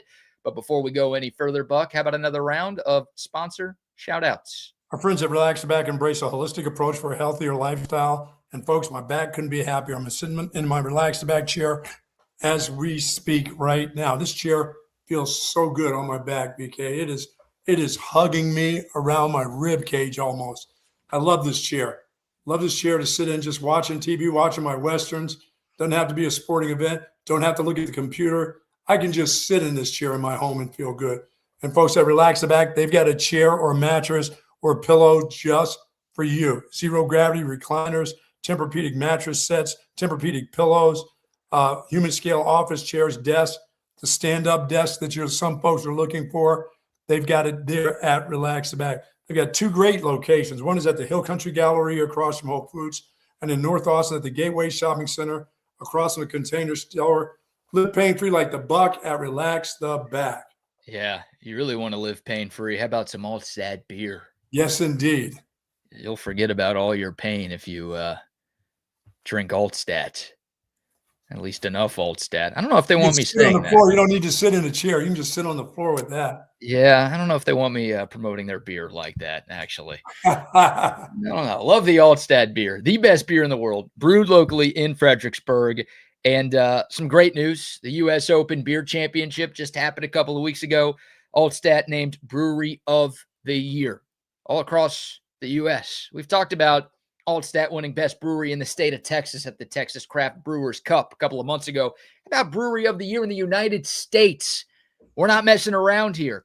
Their beers, their lager taking home a gold medal. Their Kolsch taking home a gold medal. Their Peach Radler, their summer seasonal made with juice from real Fredericksburg peaches, also taking home a gold medal. This is best-in-class stuff. It's a big decision when you're at the grocery store or the liquor store. Like, which beer should I get? You deserve the best. Rewards your taste buds. You're an award-winning person. You want an award-winning beer. Altstadt beer is my choice. Should be yours as well. It is Altstadt beer. No impurities, no regrets. Now, of course, I have good friends over at Hat Creek Burger Company. No golf for me this week, but guess what? That was not on the list of do's and don'ts. So I will be doing, and I'll be doing that today. I'm going to give myself a double. I'm going to get myself some of those queso fries today. I'm not quite ready. My mouth's not quite ready for the pretzel burger, but I'm ready for a double with cheese, no pickles, onions, tomatoes. Hey, I know lettuce. People are a little worried about lettuce. I'm not worried about it from Hat Creek Burger Company. I'm having my iceberg lettuce in there today. Lots of onions. Oh, I can't wait, folks. And I can't wait to get myself a large shake today. Strawberry shake, whipped cream, cherry on top. You can do the same. Take the kids. Hey, we're getting close to school. Hey, Pops, take the neighborhood kids over to Hat Creek Burger Company. You know, they've been around since 2008, of course. Great food, great fun. Over 30 locations in the state of Texas. Great playgrounds for the kids. Happy hour for the adults. You can get it done at Hat Creek Burger. There's always something for everyone at Hat Creek Burger. Hey, Dad, if you're taking the kids today, let me know which location and what time. So you're gonna meet Dad there? I'll show up with a backpack and a lunchbox. And no other kids, just you, right? I'll be looking like Kid. There you go. I will be Kid to get Hat Creek Burger if it's on somebody else. That's for sure. I was not told. I got my lasagna already made. I was not told that I couldn't go to Hat Creek Burger, and don't be going to burger joints. My wife didn't. That's not on the list. That's not on the list with the other items that are on the list. So I may even go 3 times this week. What else is on the list? You mentioned don't touch the stove while your wife's out of town. You mentioned don't touch the washer and dryer. You mentioned don't kill any of the animals that you have. Any other don'ts? No, I was told how to use the the things I make my shakes in, my protein shakes, I had bought one of those little, I had to go to Marshall's because I love shopping at Marshall's. Yes, I love it. So I bought this little $37 one that, you wind it up kind of, you press a button, but it doesn't cut through all the fruit and stuff. I got frozen fruit because my wife packed away frozen fruit like bananas, blueberries, strawberries to put it in my protein shake. And she's got the Ninja blade thing or blender. She showed me how to use that thing. And she said, I don't want to come back to some sticky floor because it's been popped all over the place. So I got a tutorial on how to use that. I can't wait to go in there and I'm going to throw ice cubes in that bad boy. The whole works. Oh, so she is letting you use the blender. Yeah, I got it. Yes, you can use the blender. Who says you can't teach an old dog new tricks? Huh? 71 years old, learning how to use a blender for the first time. This is great. I think she's more worried about my hands getting caught in there and, losing a couple of fingers in the blender. That's the part that she worries about me. And of course, the floor getting all sticky because all that stuff's, that crap's going to be shooting all over the place because I won't screw it on properly like she showed me. I'll get to a point where I'll just put my hand over to the side while it's going. and all the stuff will be spilling over the side. But you know what? You can't have everything perfect while you're out of town. It takes a lot of dumb to get your hand chopped off by a blender. Like that seems very difficult to do. So, I mean, obviously, I hope that doesn't happen to you. But what a story that could be on the show if you somehow find a way to do that. How do you get your hands in the blender, put the top on, and do that anyway? Yeah, I don't think you can. I think they make it so you can't. That's why if you did, then, I'm not even mad. That's impressive. Thank you very much. I'm not going to try it. I'm going to keep this place is going to be so clean and everything. I'm doing a toilet run. She doesn't even like me doing the toilets at the end. She cleaning the toilets? She doesn't like me messing with them. She just said, sit to pee, girly man. That's the favor you can do me is, at night, why don't you just take a squatty? And I'm like, I'm not there yet. I'm 71. I'm not doing that in the dark. No, I'm not you're a dude. I know you do. Dude, there are guys who are my age who sit to pee. Yeah, there's some non-men out there. Yeah, that's true. Yeah, that's the right way to say it right there. They gave up their man cards a long time ago. You do something like that. Yeah. Yeah, I'm not sitting down in there. No, I'm not going to do that. I'm with you. All right. I don't care if I have to go in there with a pee towel. I'll do whatever I have to do, but I'm not sitting down. That's a no. That's a no. Well, what is a pee towel? What is that? I mean, I lift up the seat. I lean over the thing. I don't touch the wall with my hand. I stand over it. You know what I'm saying? I learned how to pee a long time ago. I hit the potty. I mean, there may be a dribble here or there every once in a while, but come on now. I don't come back with a full load. I empty it in the bag. I empty my pee in the toilet. I don't come back. Talking about pee? I don't know if load is the right word. Maybe load isn't the right word, but I come back and my bag is emptied. You know what I'm saying? Hey, I'm not sure I do anymore, man. Oh, God. Quick shout out, centextickets.com. Save us Centex tickets. Hey, if you're looking for tickets to any Texas football game this year, home or away, the best place to shop is centextickets.com. Everything 100% guaranteed. No spam, no scam, none of that stuff. You're also supporting a local business every time you shop Centex tickets, and you're supporting your wallet because you're going to get a 10% off discount code just by being a listener of this show. You type in Centex10 at checkout, you will get 10% off of any ticket purchase, whether you're buying just 1 or 2 or 4, it doesn't matter. Any game, any concert, comedy show, whatever, centextickets.com. Sweet. All right, diving back into SEC Media Days as we continue to recap day one and talk about some of the teams that were represented yesterday in Tampa. Again, 3 of the 4 teams that went yesterday are on the Longhorns 2026 schedule. We talked about Oklahoma to start the show, but I think we should dive into Tennessee a little bit more, Buck, because that's obviously the Longhorns SEC opener on September 26th. Texas taking on Tennessee in Knoxville. And it's the first meeting between the Longhorns and the Volunteers since 1969. These teams have only met 3 times in their program's history. All 3 of them have been in Cotton Bowls, 2 in the 50s and 1 in the 60s. The Longhorns lead the all-time series 2-1, but obviously it's been a long time since these 2 teams have shared the gridiron. Tennessee last year, 8-4 in the regular season. They lost their bowl game to finish 8-5. They were 4-4 in the SEC. It is year 6 for Josh Heupel in Knoxville. Remember, Tennessee made the college football playoff 2 seasons ago. They got smoked in their first-round game against Ohio State the year the Buckeyes won the championship. But a pretty big step back for the Vols last season. Your thoughts on Tennessee and what feels like a pretty big year for Josh Heupel in 2026? Yeah, they're trying to find a way to get rid of that dude for some reason. He's a pretty good coach. He really is. Like you said, 2 years ago they were in championship play. So this is a team that he'll always find a good quarterback eventually. They'll find a way to get that done. They lose a little bit on defense. BK, their schedule, their week 2 is like Texas week 2. Texas playing Ohio State, them playing at Georgia Tech. That's a big game for them, I believe. Yeah, I believe that's a game that's one of those. Don't lose that game. Yeah, I wouldn't compare it to Ohio State, but yes, that is a big game. I mean, and a losable game on the road if they're not buttoned up. Yeah.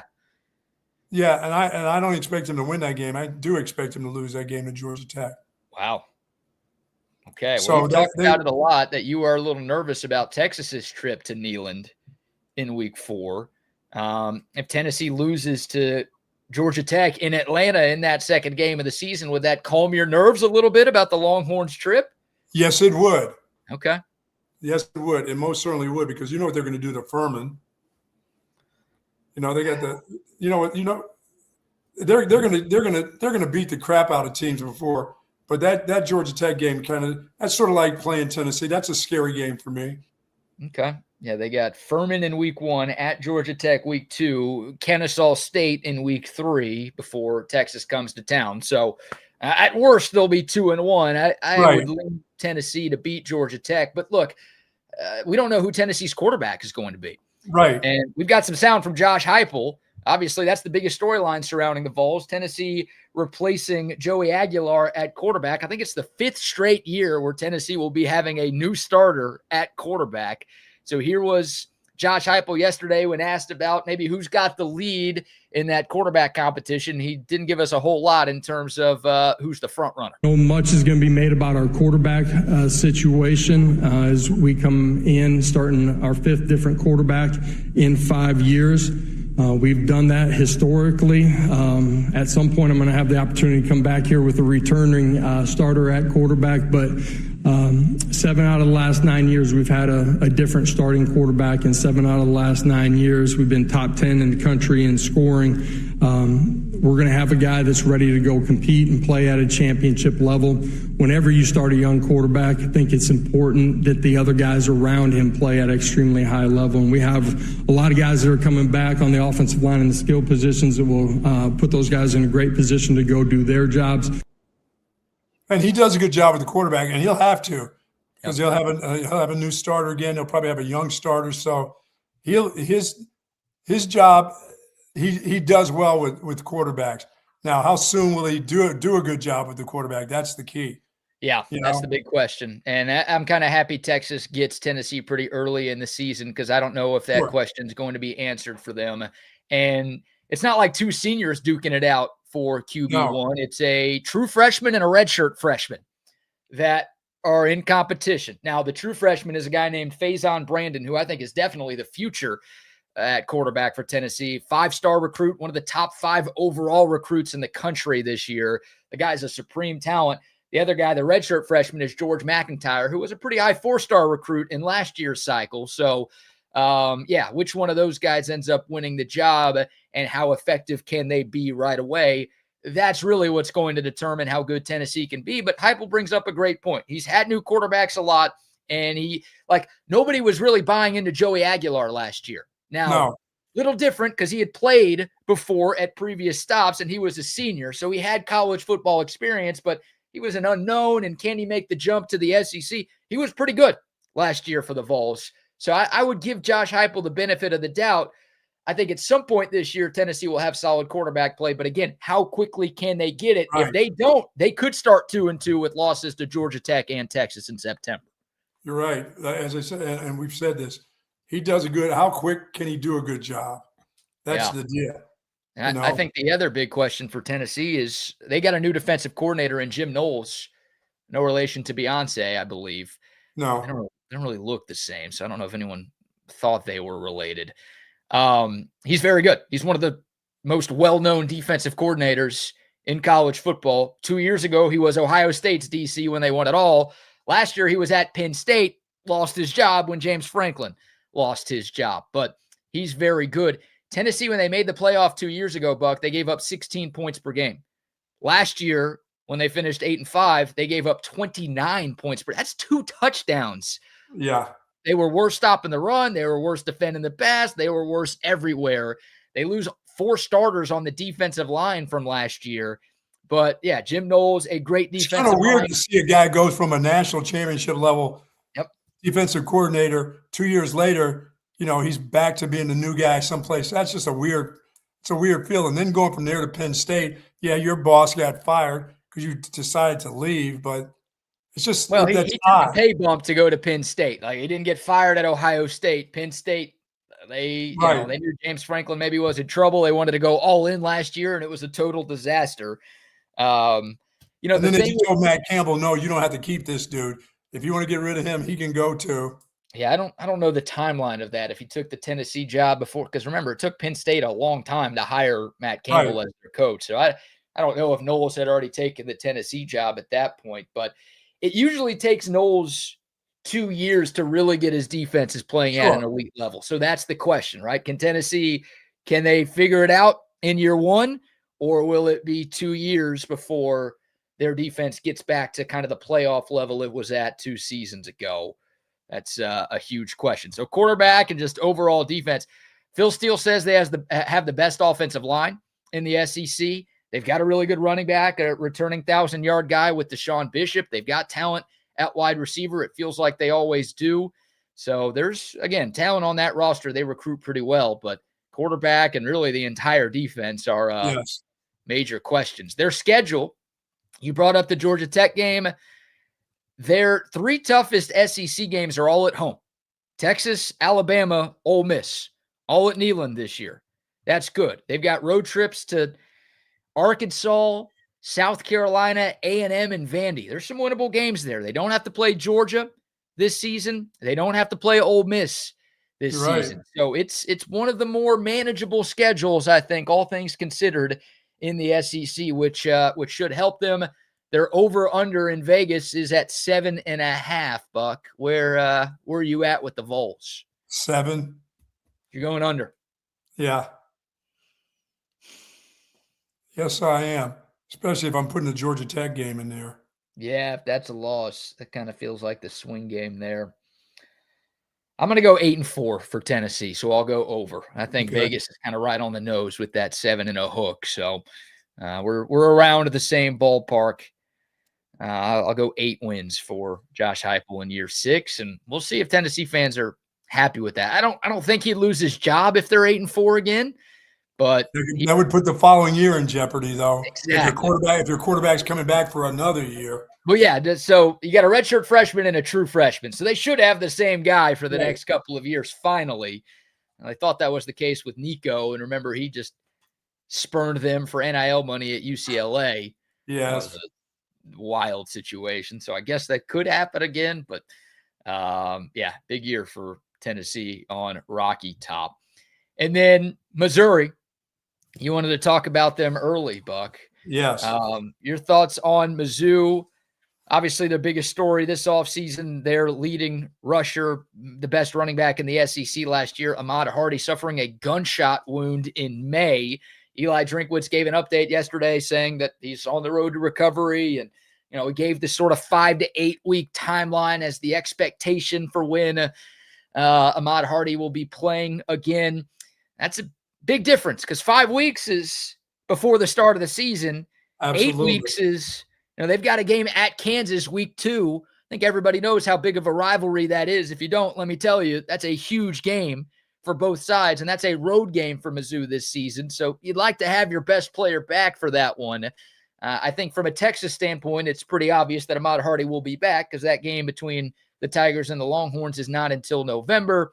Mizzou also 8-4. They lost their bowl game to finish 8-5. Just like Tennessee, they were 4-4 in the SEC. Your thoughts on Mizzou this season? Yeah, I mean, they're going to go how the running back goes, and if he's healthy enough, I mean, I don't know. I haven't had any instances where I had a guy who got shot and how he came back. You know what I mean? Most of the guys, you never dealt with that as a coach. You didn't. No, most of the guys I know that got shot got dead. So it's just I don't know how that's gonna. I don't know how that affects him. But if he's ready to go, he is a handful. He really is. Now, what about the quarterback play for them? They had the kid from Penn State last year, right? Yeah, he's gone. He's gone. He is gone. Yeah, they bring in Austin Simmons from Ole Miss, and I don't know if you remember, Austin Simmons was the starter last year at Ole Miss. Right. Didn't play great, then got hurt, and then Trinidad Chambliss came in, and it was kind of a Wally Pipp situation. So that's the dude who was there before Trinidad got to. Take his gig. Okay. He was like Simmons was the guy after Jackson Dart, and then again he got the first crack last season, was okay, then got hurt, and then obviously Chambliss took the job and never gave it back. So Simmons, we're still kind of in wait and see mode, but he's played a little bit in the SEC. He's going into his junior season. Mizzou needs better quarterback play. Pribula from Penn State last year was not good enough. And despite having maybe the best running game in the conference, they weren't a real playoff or SEC contender because they just weren't good enough at QB. And he got his angle turned around backward at one time, right? Yeah, he got hurt, and then they brought in Zollers towards the end of the year, and he was just fine. They lose their outside linebackers. They lose their rush guys that can actually get after you. That's the biggest. I mean, I guess there's a lot of big questions with Mizzou, man. I mean, because they're Mizzou. Is their best player okay? Is their quarterback good? And they lost 13 of their top 15 tacklers on defense. Right. So you got to ask the question, like, is their defense good? I mean, Mizzou won double-digit games in 2023 and 2024. They started 5-0 last year before, again, finishing the season at 8-5. But, like, they've won some games in this league in the not-too-distant past. You're right. Quarterback's a big question because it's a new guy. Their running back got shot. Now, their backup running back's really, really good, Jamal Roberts. I think Phil Steele, who we'll talk to again shortly, has the Tigers as the number one running back unit in college football. So their number two is very good, even if Hardy's not the same guy. But obviously the question about Hardy, and then that defense lost so much. I think it's very reasonable to think Mizzou is closer to 6 or 7 wins than the 10 or 11 wins, which they were at, again, in 2023 and 2024. Well, their load is light early. They better get them while they can get them. Yeah, Kansas, I don't know what Kansas is. I think Lance Leipold's on a pretty hot seat. That's a big game for him. But, yeah, their schedule is definitely backloaded. Yes. At least the second half of the season. They get Arkansas, Pine Bluff, Kansas, and Troy in the non-con. First 2 conference games at Mississippi State, which won't be easy, but that's one of the worst teams in the league. And then Florida at home. And then it's A&M at Ole Miss. And then the last 4 games of the year, Texas at Georgia, Kentucky, Oklahoma. So there's they better get those games very early. They can't afford to lose any of those early 5. Yeah. I think they'll lose to A&M. I think they'll lose to Ole Miss. I think they'll lose to Texas. I think they'll lose to Georgia. I think they'll lose to Oklahoma. That's 5 right there. Right. And they could lose some of the other games on their schedule. So I don't know. Yeah, I can see them winning 7 games maybe. They're over under 6.5. You're taking the over? I'm going to take – now, you know who I'm worried about for them, even though it's homecoming? Florida. If you're worried about Florida, then you might as well take the under. I'm taking the under. I think it's a 6-6 team this year. I'm going to take the under too. Okay. So you're right. If I'm going to worry about Florida, yes. Not one of the sexiest games on the Longhorns schedule. And of the 4 road games, 4 true road games, it's probably the least attractive and least marquee, but it's one you don't want to lose. No. At all. Probably your easiest road game that you have in 2026. No, you had to All have right. that. Yeah, for sure. So there's Mizzou. Both you and I are on the under. And, yeah, there's your day one recap of SEC Media Days. Phil Steele. Yes, that Phil Steele will join us in a few moments. We'll talk Texas. We'll talk SEC. We'll talk all things college football with the author of the Bible, a.k.a. Phil Steele's College Football Preview Magazine. But before we are joined by Phil Steele, how about another round of sponsor shout-outs? You know, our friends over at Sue Patrick have been doing what they do since 1975, Jay and the gang. Incredible selection of Longhorn apparel, of course, collectibles, accessories. They have tons of Texas-themed items, gifts, books, cards, wide variety of men's and women's clothing in all sizes. And Sue Patrick offers free shipping on online orders, $59 or more, free curbside pickup, and plenty of parking space, folks. You can go there personally. 5222 Burnett Road. For 50 years, Sue Patrick has been getting it done. They got Jellycat headquarters. They got a collection of Jellycats coming back in right now. As I said, 50 years of service in Central Texas. Head on over to Sue Patrick. For more information, please go to SuePatrick.com. Don't forget the caps. Oh, yeah. Don't forget the caps, Bug. Never forget the caps. Never.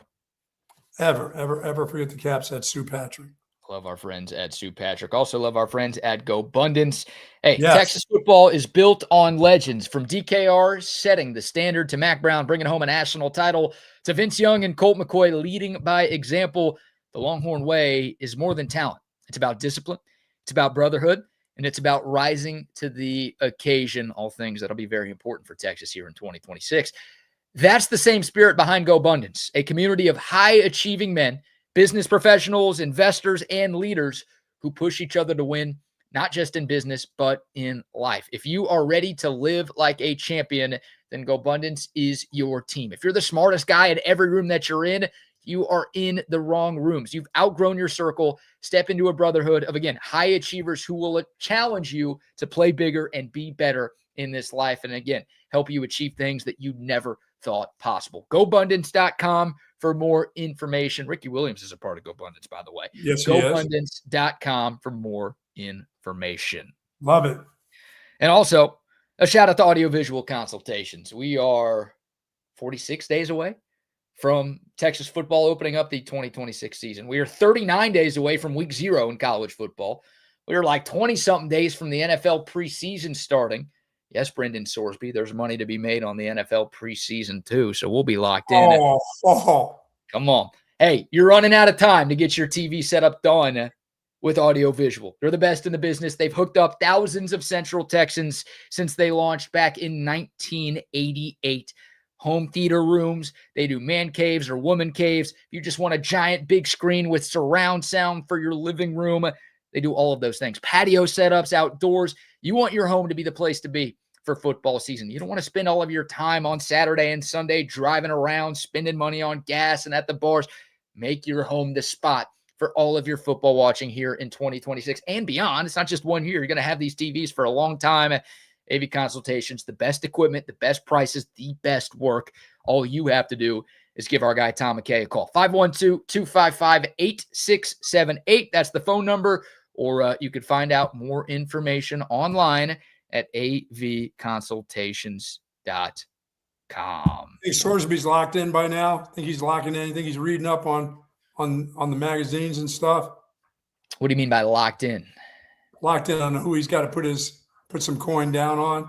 Oh, well, I'm hoping he's at the rehab center. I know he went to rehab, so I'm hoping that helped his addiction, right? It's ongoing. It's got to be an ongoing thing. You're right. It doesn't. You just don't get to go to rehab and then stop and say, "Okay, I'm done." All right. Yeah, I don't know. know. It's an ongoing situation. That's a crazy situation for sure in college football. And that's funny. We're about to talk to Phil Steele in his magazine. He's like, as I'm writing this, I'm not quite sure what's going to happen with Brendan Sorsby. That was a wild story that obviously went deep into the off season, but really excited about our next guest. He is a college football expert and analyst, and of course, the author of Phil Steele's College Football Preview, which is available now on philsteele.com or at Barnes & Noble or at Books A Million locations all over the country. The legendary Phil Steele is with us here on Bucky and BK. Phil, can you hear us? I hear you. Can you guys hear me fine? Yes, we can, sir. Awesome. Good being on the show with you guys. Well, it's great having you on the show. Congratulations, first and foremost, the 32nd edition of your college football preview magazine. We know you put in months and months of work. It feels like a 24/7, 365 thing for you.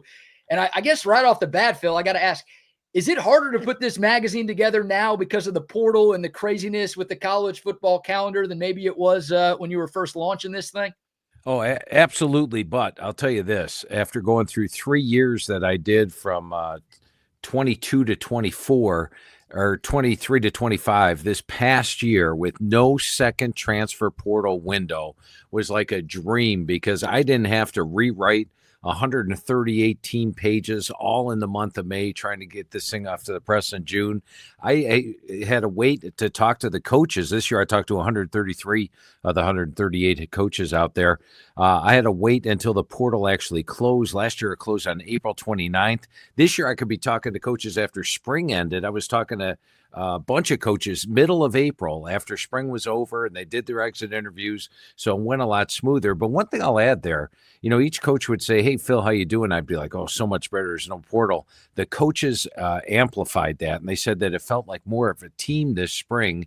They could coach the players harder. They could list a 3 deep. They didn't have to worry about the players leaving after spring practice was over. And the team you took into the spring is the team you came out of. I think we're going to see a better brand of football this year because of it. Phil, the good thing is as these colleges and their staffs grow and continue to get bigger and bigger in college football, it's good to know that you're doing this all by yourself. This is just incredible how you do all these things. Yeah, well, I do have a staff of 10 people that do help me naturally putting together this thing. I couldn't handle all the graphics and things that go into the magazine. But as far as the writing goes, yes, I do write each of the 138 team pages myself. And I try to talk to all 138. Logistics make it almost impossible to cram 138 coaches all in the month of May. But I did get to talk to 133 this year. So It was a pretty good run. That's awesome. Man. Phil Steele joining us here on Bucky and BK. Well, Phil, we're here in Austin, Texas. We're on the flagship radio station of the Texas Longhorns. Want to start off talking Texas. You've got the Longhorns right there with Georgia atop the SEC. Why are you high on the Longhorns, and maybe what reservations do you have about Texas football here in 2026? Well, I'm very bullish on Texas this year. Start off with the quarterback position. Arch Manning had a lot of hype heading into last year. Of course, everybody knows he struggled early last year, but I really liked the way he progressed as the season went on. I thought that Arch Manning we saw at the end of the year will be even improved over that this year. Plus, he's got a better supporting cast. You go back to last year, they only had one returning starter on the offensive line. This year, it's a veteran front. I rate my top 20 offensive lines in the country. Last year, the top running back had just 597 yards. You go out and get a 1,000-yard rusher from NC State and Hollywood Smothers, a 1,000-yard rusher from Arizona State in Raleek Brown. You bring in a couple of VHT True Frost running backs. That's a deep running back core. And then you already returned Wingo and Mosley, but adding in a Cam Coleman to all that, much better supporting cast for Arch Manning. Then take a look at this team defensively. Colin Simmons is back, one of the best defensive ends in the country. They do lose a really good linebacker in Anthony Hill, but how about replacing him with Rasheed Biles, who comes in from Pitt, an All-American linebacker. Jelani McDonald, one of the best safeties in the game. I rate their defensive line number 4, their linebackers number 3 in the country. And then top it off, I love the additions on the special teams this year. First of all, Ryan Niblett returned, but adding in a Spectic coming in from Memphis at kicker, and then adding in Chimento coming in from Florida State at punter. I think these guys both have big legs, and I've got them rated the number 1 special teams. What I don't like about Texas, probably same thing with a lot of SEC schools, is that doggone schedule this year. They have to play Oklahoma at a neutral site. They have to play Tennessee on the road, LSU on the road, A&M on the road in the season final, Ohio State early on. I rated the toughest schedule in the country this year, but I think this team's very capable of overcoming that and a great shot, not only in making a playoff, but once they get to the playoff. Remember Ohio State last year played a cake schedule during the season and got to the playoff. It got to the postseason and lost both games. I think they'll be better prepared for the playoff, having played the type of schedule that they did this year. Phil, when you talk about Cam Coleman, adding him from Auburn to the University of Texas and to this offense, along with Arch Manning and Ryan Wingo, it's been a while since that guy has had a real live quarterback throw the ball to him. I mean, it's almost like he has to go back to high school. Yeah, I agree with you 100%. And to have Arch Manning thrown to you, that's a big upgrade there. And I think Cam Coleman's one of the best wide receivers in the country. And as that's a great point you make there, Bucky. I hadn't even factored that in completely into my thought process. So I appreciate that, Bucky. Yeah, that's great. Phil Steele joining us here on Bucky and BK. Well, Phil, kind of going around the country, and the Buck and I both have your college football preview magazine in front of us. You have Notre Dame #1 in both your power poll and your preseason top 40. Why are you so high on the Fighting Irish this season? Yeah, numerous reasons here. First of all, I think when most folks analyze and break down a team, they go to the easiest route. Who's the quarterback? Who's the running back? Who's the receivers? Well, I'm a little different. I'm on the Joe Moore Award Committee, so I value offensive line play. And I look at the Irish's offensive line. I rate it #1 in the country. I think they have 4 NFL caliber offensive linemen in Ashton Craig, Jagasaw, Knapp, and Lambert. All 4 guys could be in the NFL very soon. To have 4 starters back like they do on the offensive line, unusual in this era of the transfer portal. So it's good continuity. Then defensively, I thought last year they had one of the better defenses in the country. In fact, they held foes to 91 yards per game below their average. How about 9 starters back on the defensive side of the ball? Plus, they had in a couple of transfers. They have my #5 rated defensive line, #1 set of linebackers, #1 DBs. Solid on special teams, #4 in the country. Last year, they had a redshirt freshman quarterback in C.J. Carr. I thought he did really well. He had a 24-6 ratio last year. Carr's back. He's improved. They've got Faison at receiver. They had in a couple of Ohio State transfers, and Mylan Graham and Quincy Porter to the receivers. They've also returned Jaden Greathouse, who was injured last year and is back. So a really good receiving core. Now, the big question is, who's going to replace Jeremiah Love and Price? But they've got Williams, Young, James, Walton. They've got good talent there with that offensive line, with teams not being able to key on the run game. I think the running backs will emerge. And then the schedule. Unlike Texas, Notre Dame faces my number 66 schedule in the country. The 2 toughest games are at BYU and home against Miami, but I've got them favored in both of those. And I love their motto this year, leave no doubt. They got a chip on their shoulder. They were kept out of the playoffs last year. I think Notre Dame has a really good chance of running the table. But as we've learned, once you get to the playoffs, it's pretty much anybody that's playing. So, anybody's got a good shot. But I did go with Notre Dame #1. Phil, let me ask you this about I'm not going to go Big Ten versus SEC. I'm going to go Big Ten versus everybody. What is the stranglehold over the last couple of years that you see in the changes in Big Ten football that they have the stranglehold over everyone else right now, it seems like? Well, I think it is strength at the top. I do think the SEC probably better depth than the Big Ten has. I'll take the SEC at the bottom, but the teams at the very top of the Big Ten are putting up the big win totals and getting to the playoffs and doing extremely well. And they are loaded once again at the very top. You look at Ohio State, one of the best NILs out there as far as total amount of money they can spend on a roster. Maybe have the best offense in the country, led by Julian Sand, an improved offensive line, best receiving core in the country, and a 1,000-yard rusher. Indiana, they probably got the best head coach in the country, and Curt Cignetti. We've seen him do wonders, and he's got plenty of talent there. And if you're concerned about the quarterback, I'm going to take you back to my first conversation with Coach Cignetti was James Madison moving up from FCS to FBS. I'm like, Coach, okay, you lost your all-conference quarterback. You're taking a big move up here to the FBS. What are we going to do with quarterback? You don't have any really experience. He's like, Phil, I've had an all-conference quarterback everywhere I've been every year. We're going to have one this year. And boom, they did that year. So I believe him when he's talking, as we know from his what he said before taking the Indiana job. So I think Josh Hoover will be quite well. And then Oregon could very well be the 4th different Big Ten team in 4 years to win national title with that defensive line and having Dante Moore back. So I really like the Big Ten at the very top. I think that's their strength. Yeah. Phil Steele joining us here. Of course, the author of Phil Steele's College Football Preview, available now on philsteele.com or at Barnes & Noble and Books A Million locations nationwide. Phil, I love your surprise team category every year, and you're usually dead on with these predictions. This year you have Alabama as your #1 surprise team. Did you ever think you'd have the Crimson Tide as a surprise team, and why are you so bullish on Kalen DeBoer's squad?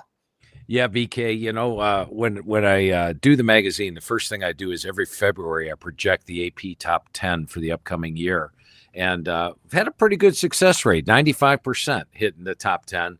There's been 7 of the 15 years I missed one team that didn't get the AP. So what I do is I eliminate those 10 teams right off the bat. You're not allowed to be in the surprise team list. And as you mentioned, BK, they haven't been eligible for the surprise team list since 2005 because they've always been in the preseason top 10.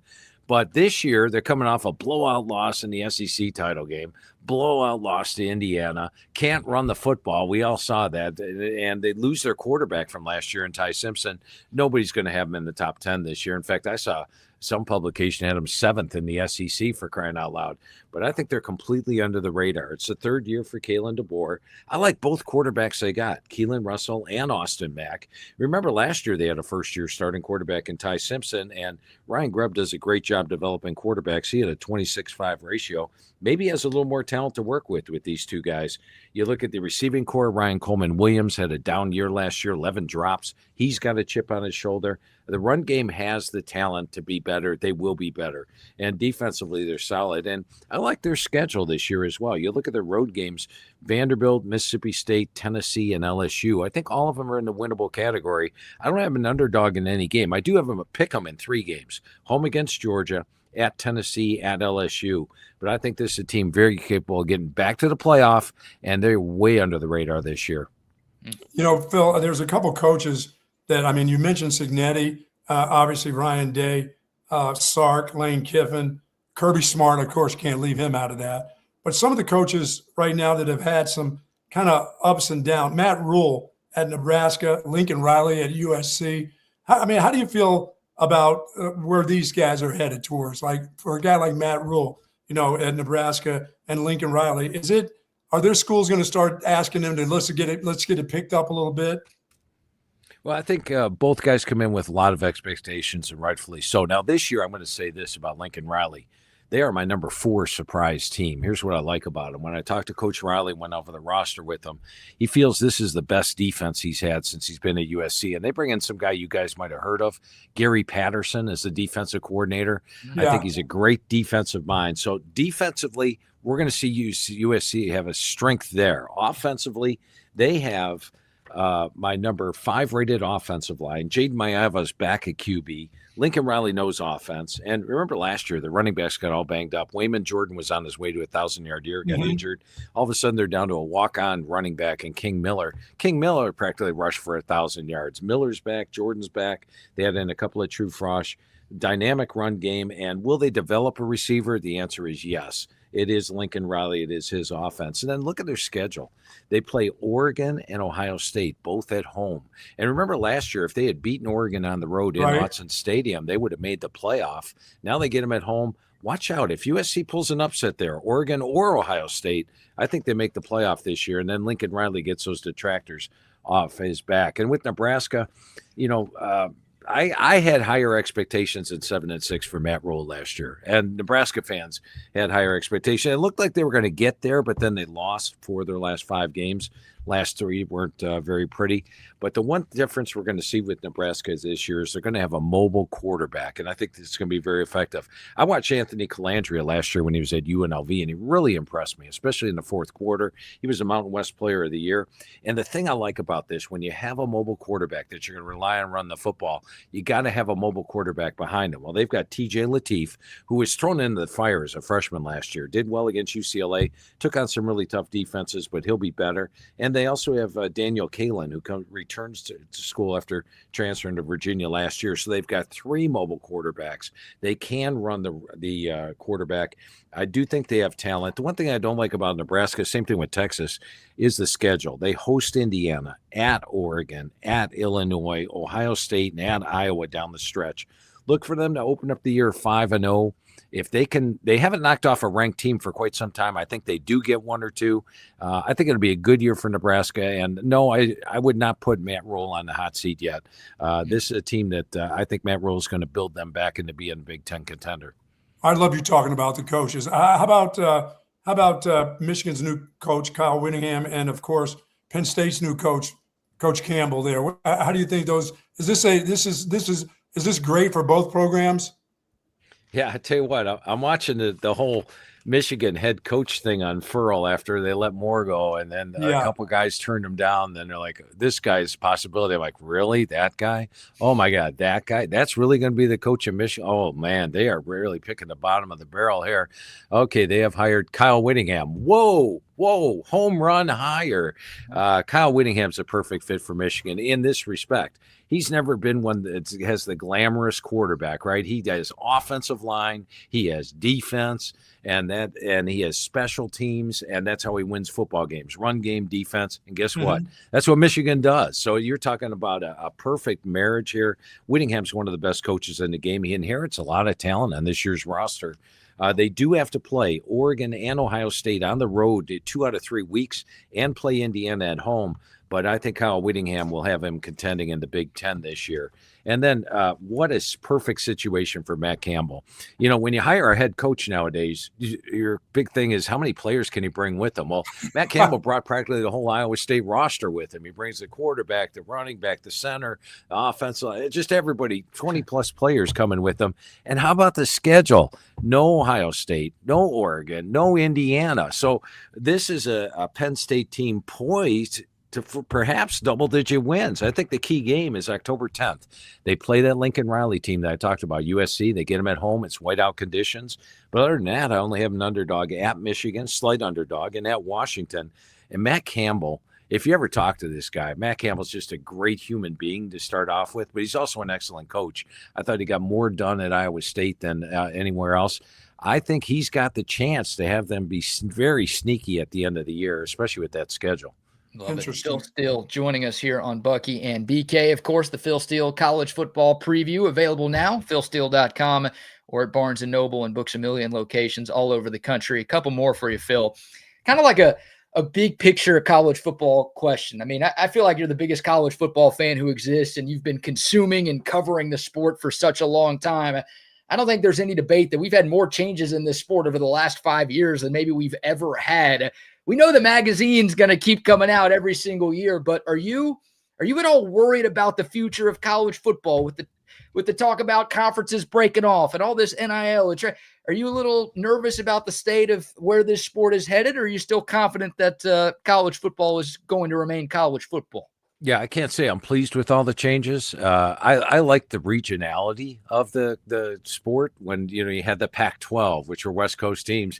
I talked to a Coach Lapoy of Cal, and he says, "I'm looking out my window at the Pacific Ocean, and we're playing in the Atlantic Coast Conference." It just doesn't make a lot of sense. But the main thing with college, I'm like the coaches. Every coach you talk to, you ask them about the changes. They're like, you have to adapt. Yeah, I don't know what the rule is today. The rule may change 5 weeks from now. When it does, we'll adapt. So I think college football is strong. It just gets better every year. And I wouldn't have thought at the start of the transfer portal and all the stuff going on that it would, but it has gotten better and survived, and the 12-team playoff and everything. So, yes, college football is going to be around a long, long time, and so is the magazine as well. Awesome. That's great to hear. All right, I got to ask an Arch Manning question, Phil, before we let you go. I know you mentioned earlier you're high on Texas, you're bullish on the Longhorns, and plenty of reasons for optimism. But last year, all the hype surrounding Arch Manning, he struggled early on, didn't quite live up to it in the first couple of months of 2025. You feel like he's ready to go and he is a legitimate Heisman candidate for 2026? Oh, absolutely, 100%. And I don't even think he's a favorite right now. So I haven't looked at the odds. Do you guys have the latest odds on that? It's CJ Carr at Notre Dame is ahead of Arch right now. Yeah, and that is something. So go ahead and let people keep dissing Arch and get the odds up a little bit, and then put some money on that, because you got to think he's got a tremendous shot, especially with that receiving core and that offensive line and those running backs around him. And we saw Arch can throw the ball, can run the ball. How about those touchdown runs he had in the bowl game? I think Arch Manning is a legitimate Heisman candidate, and all anybody talks about is how he started last year. But did you watch the whole season, guys? Did you watch him at the end of the year? Because I think he's legitimate. I'm a big Arch Manning fan this year. Love it. And by the way, we're big fans of yours, Phil, for sure. By the way, I live in Cleveland, so we're looking for a quarterback for next Oh, year. oh, no. Oh no! Don't do that to Art. Don't send him to the dog pound anywhere but there.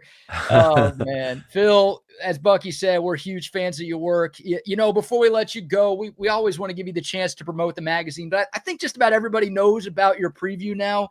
Want to give you the chance to promote Phil Steele Plus, because you do way more than just this preview magazine. So tell our great audience here in Central Texas just kind of everything you do year round covering college football. Hey, thanks, BK. The magazine is 376 pages this year, and it has got 2 full pages on all 138 teams, like getting 138 media guides rolled into one. I'm going to ask you guys a quick question. Do you guys both use your magazine all season long? All year. Oh, yeah. I love it. Again, and so if you get your hands on a magazine, you're going to use it all year long. It's only available at 2 places, Barnes & Noble and Books A Million. So if you're out driving around, don't look at your Walmarts and places like that. Barnes & Noble, Books A Million are the only 2 locations that you can get the magazine. Or you can go online to philsteele.com, and when you go there, I'm going to charge you a shipping charge. It costs to ship things. But we give you the digital magazine for free when you purchase the hard copy. So Barnes & Noble, Books A Million, philsteele.com. And then, BK, you pointed out the website, philsteele.com. I put up a daily blog every day. And during the season, if you like what's on the pages, we update that during the year on the website on Phil Steele Plus, color-coded green and red. So you can look at a team and see their areas of strengths, their areas of weakness at a glance. So make sure you check out Phil Steele Plus. It's a great thing, and it's updated every single Monday during the football season. Awesome. Well, Phil, we're huge fans of your work. I mean, we call this magazine the Bible, so we are very religious when it comes to your preview every single year. Thanks so much for joining us. We know you're doing a bunch of these, so really appreciate you taking the time here on Bucky and BK. Hey, great talking with a couple of knowledgeable football guys like yourself. Appreciate you having me on, BK and Bucky. Phil. You're the man. Thank you, Phil. There he goes, the great Phil Steele.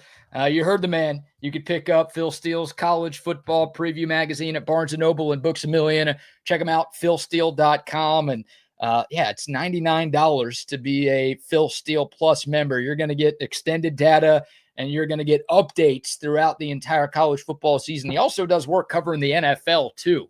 So one of the best football minds out there. And kind enough to give us 20-plus minutes here on a Tuesday show. Good stuff. That's awesome. Good stuff, man. From one of the best. Yeah, grateful that he gave us a few moments today. All right, we'll get to the BBK news in a moment. Before we do, Buck, any more sponsors for you? I'm good. All right, well, let me talk about Early Bird CBD then. Oh, yeah. Hey, I didn't have that as one of the don'ts. That's one of the do's while she's out of town. Wife said, take the Early Bird CBD so you just go to sleep and stop touching my stuff, huh? Yeah, don't touch my stuff. Have some CBD. Early Bird CBD, a local Austin company that makes products designed to make you feel good, and they do just that. Buck talks about his Early Bird CBD experience when playing golf, helps with pain alleviation. I talk about my Early Bird CBD experience with just taking the edge off, relaxing, unwinding, chilling at the end of a long day or a long week. If either of those things sounds like things you're interested in, give Early Bird CBD a try. They've got the gummies, they've got the drops, multiple ways to get the benefits of CBD, plus a micro dose of THC as well. So unlike maybe the other CBD stuff that you've had friends recommend in the past that you're like, why do you take these? These don't do anything. You're going to feel the great effects that you get from Early Bird. Go to their website, earlybirdcbd.com. Use the promo code Bucky, and you're going to get 20% off your first order. And also, quick shout out to Waterloo Printing and Graphics. We've got updated merch. We've got a new table drape, posted it on our Instagram yesterday. We're going to have hats. We're going to have koozies. We're going to have stuff to give away for our pregame shows for the upcoming Texas football season. So definitely be on the lookout for that. But if you have a business or just a big event coming up, maybe a tailgate party that you want to have hats or koozies or shirts, whatever, reach out to our guy Adam and his team at Waterloo, based right here in South Austin. They'll get you what you need. They'll get it to you very quickly. Incredible customer service, but also incredible quality as well. You can call or text Adam directly, 512-300-9641, or shoot him a DM on Instagram at Waterloo Printing.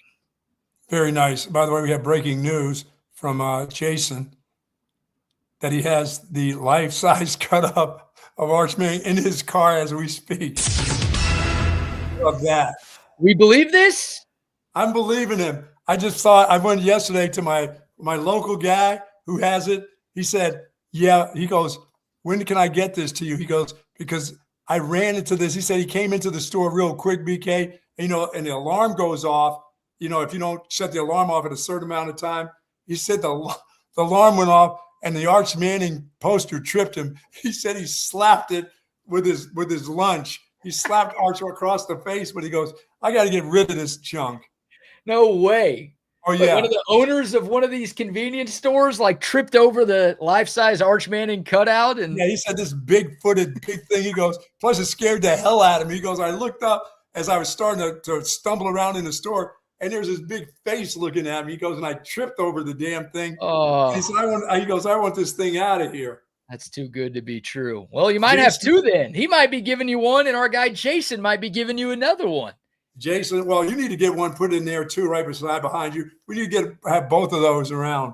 Oh my gosh, what an offer right there. I was hoping you were going to steal it, but hey, why not? If one of our great mullets goes out there and does the work, steals it himself, hell yeah, I'll pay him for it.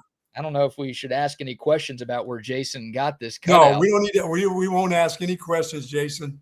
If you want to get that to me before my guy gets it to me, that's fine. And then hey, two's better than one. Yeah, Jason, I'll DM you after the show if you're being serious. That's huge, over 6 feet tall, so it's twice your height, Buck.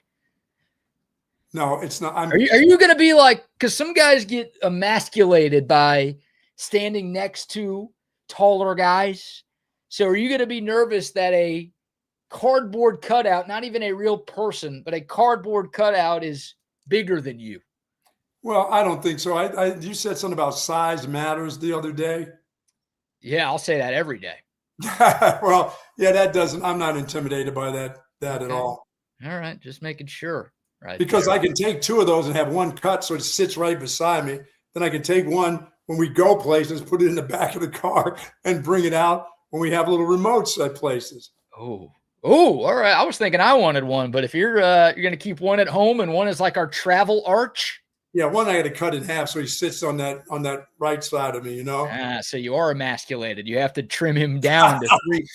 I don't want to shrink him down to this level. No, that's why you have the Sox won again. Yeah, Red Sox, 14 wins in a row. The Astros finally got a win last night. The Rangers got smoked by the White Sox yesterday. Gosh. Little baseball updates there. All right, BBK news. We'll go quick here. God, I've got a lot of good stuff. Let's just go with this one here. We got a Florida woman story. Very good.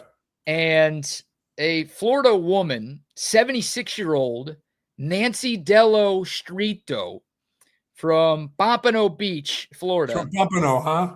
She apparently got a new license plate, right? You get a new car, you re-register it. The state sends you a plate through the mail. Sometimes dealerships have it. They'll give it to you right there. But sometimes, they'll mail it to you when you get a new vehicle. Well, this 77-year-old woman, make sure I can get the picture here, got a new plate. And you could customize plates. You could pay more to get your name on it, to get a slogan. Everybody knows how this works. This was not a custom plate. This was a supposed random license plate issued by the state, their combination of numbers and letters that they use. And how about the one that this 77-year-old woman got, Buck? Can you read the letters? I saw that one. That's awesome. How about SQZ A55? Yeah. I know what it looks like. It's ass. And she's keeping it now. The word is she's going to keep it and put it on. Oh, is she? Yeah. Because I found a little clip of her talking about it. Here it is, this Florida woman talking about this license plate, and it sounds like she wasn't real happy with the state. I don't think a woman that lives in a senior community that's going to be 77 years old next month will be driving around with what this plate has to say. Oh, I wanted to squeeze D's. Ooh. I wonder if you could custom make that. I feel like you're not allowed to put like vulgar terms D's? Come on. What am I don't know. I don't know. Could you do like SQZ, DEZ or something like that? Of course you can. Heck yeah. Could you go squeeze? And then the word came back out. She said she was going to leave it on. Well, good. Because I was about to argue that good things only happen to bad people. This is awesome. This is the dream. I just got a random combination of letters and numbers on mine. If I had squeeze ass as my license plate, that'd be the greatest thing ever. And she goes to the store and somebody comes over to her and says, "Hey, is this your daughter's car? What does your daughter look like?" Hey, squeeze my ass, whatever. It's like Kramer in Seinfeld where he's got the ass man. Ass man, yeah. Yeah, squeeze ass. I think I saw this on TV where she may be keeping that. She was going to turn it back in. Now she says she's keeping it. Okay. Good job, Florida lady. Here's what I saw. The state of Florida says they will replace any plate deemed offensive free of charge. This woman says she plans to notify the Florida Department of Highway Safety and Motor Vehicles, but for now she intends to keep the plate. So why would you don't notify anybody? Because then they might be like, oh, actually, you can't have that. You got to keep that one to yourself. Absolutely. Let the grandkids see that one. Yeah. They'll be telling all their friends. How old is she? 77? 77. Yeah, she's way too old for me. You're not squeezing that ass? 77? Even though the license plate says you have to? Here's a picture of her holding the plate if you want to see what she looks like. That lady would knock the crap. She slapped me so quick. You go and squeeze that ass, you're going to get slapped so quick. I don't know. It's part of the bit, is it not? Well, if you got that on your plate, you go get ready to go into HEB. You should be able to squeeze a little bit of that. What do you think? 77? Are you in on this? A little older than you typically swing, I think. Yeah, I'm going to back away from that. I'm going to say, good job there, Granny. How about the shirt that she's rocking? It says, so far, this is the oldest I've ever been. That is the most old person shirt I've ever seen. Are you kidding me? It's got too much Aggie color in it for me. Oh, the shirt does? Yeah, I can't do that. No. Dude, I need an in with the Texas Department of Motor Vehicles or whoever does our license plate. I got to have this, man. I've got to have this Texas version. Squeeze D's, squeeze ass, something great. Yeah, something great needs to be on your license plate. Yeah, I don't want to pay for it either. And our guy, who was it? Oh, Steven says he's tried to get A55 or ass or badass on his plate here in Texas. They said no. Also, you can't get the 69 number. No. Just disappointing. Very disappointing, isn't it? Very disappointing. That's why we still have Phil still. We had him on today. Yeah, good show today. It's National Junk Food Day. You got a favorite junk food, Buck? I can't talk about that with my teeth right now. I can't visualize what I'd like to go do, but I'm going to head to our good friends at Hat Creek Burger and get that done today. I think ice cream is your favorite junk food, right? It is, always will be. If that counts as junk food. It's good for you. Yeah, it's dairy. It's got milk in there. Yeah, it's got milk. What do you want me to do? Yeah, I don't know. It's just frozen milk, right? No big deal. Around eating corn all day long. Yeah, exactly. Happy birthday, real quick, to John Lovitz, to CC Sabathia, your guy. Speaking of ice cream eaters. Yeah, that guy's downed a few ice creams in his time. Brandy Chastain, U.S. Women's National Team hero.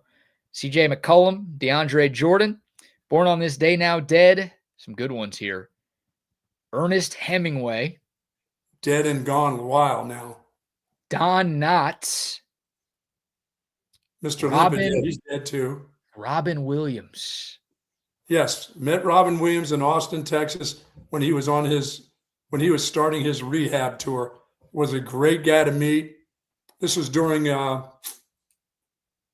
Tour de France. He was in town, and I got a chance to spend about an hour with him, just shooting the bull. That's about the time when BK, when I got sober, and he was one of those guys to tell me you can get this done, and he had just started to get sober, and he died afterwards.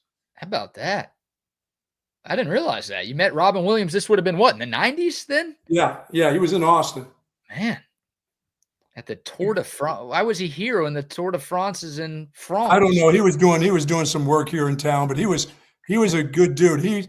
He's like the funny guy all the time, like just regular talking to you. He's just gonna make you laugh. And he was awesome.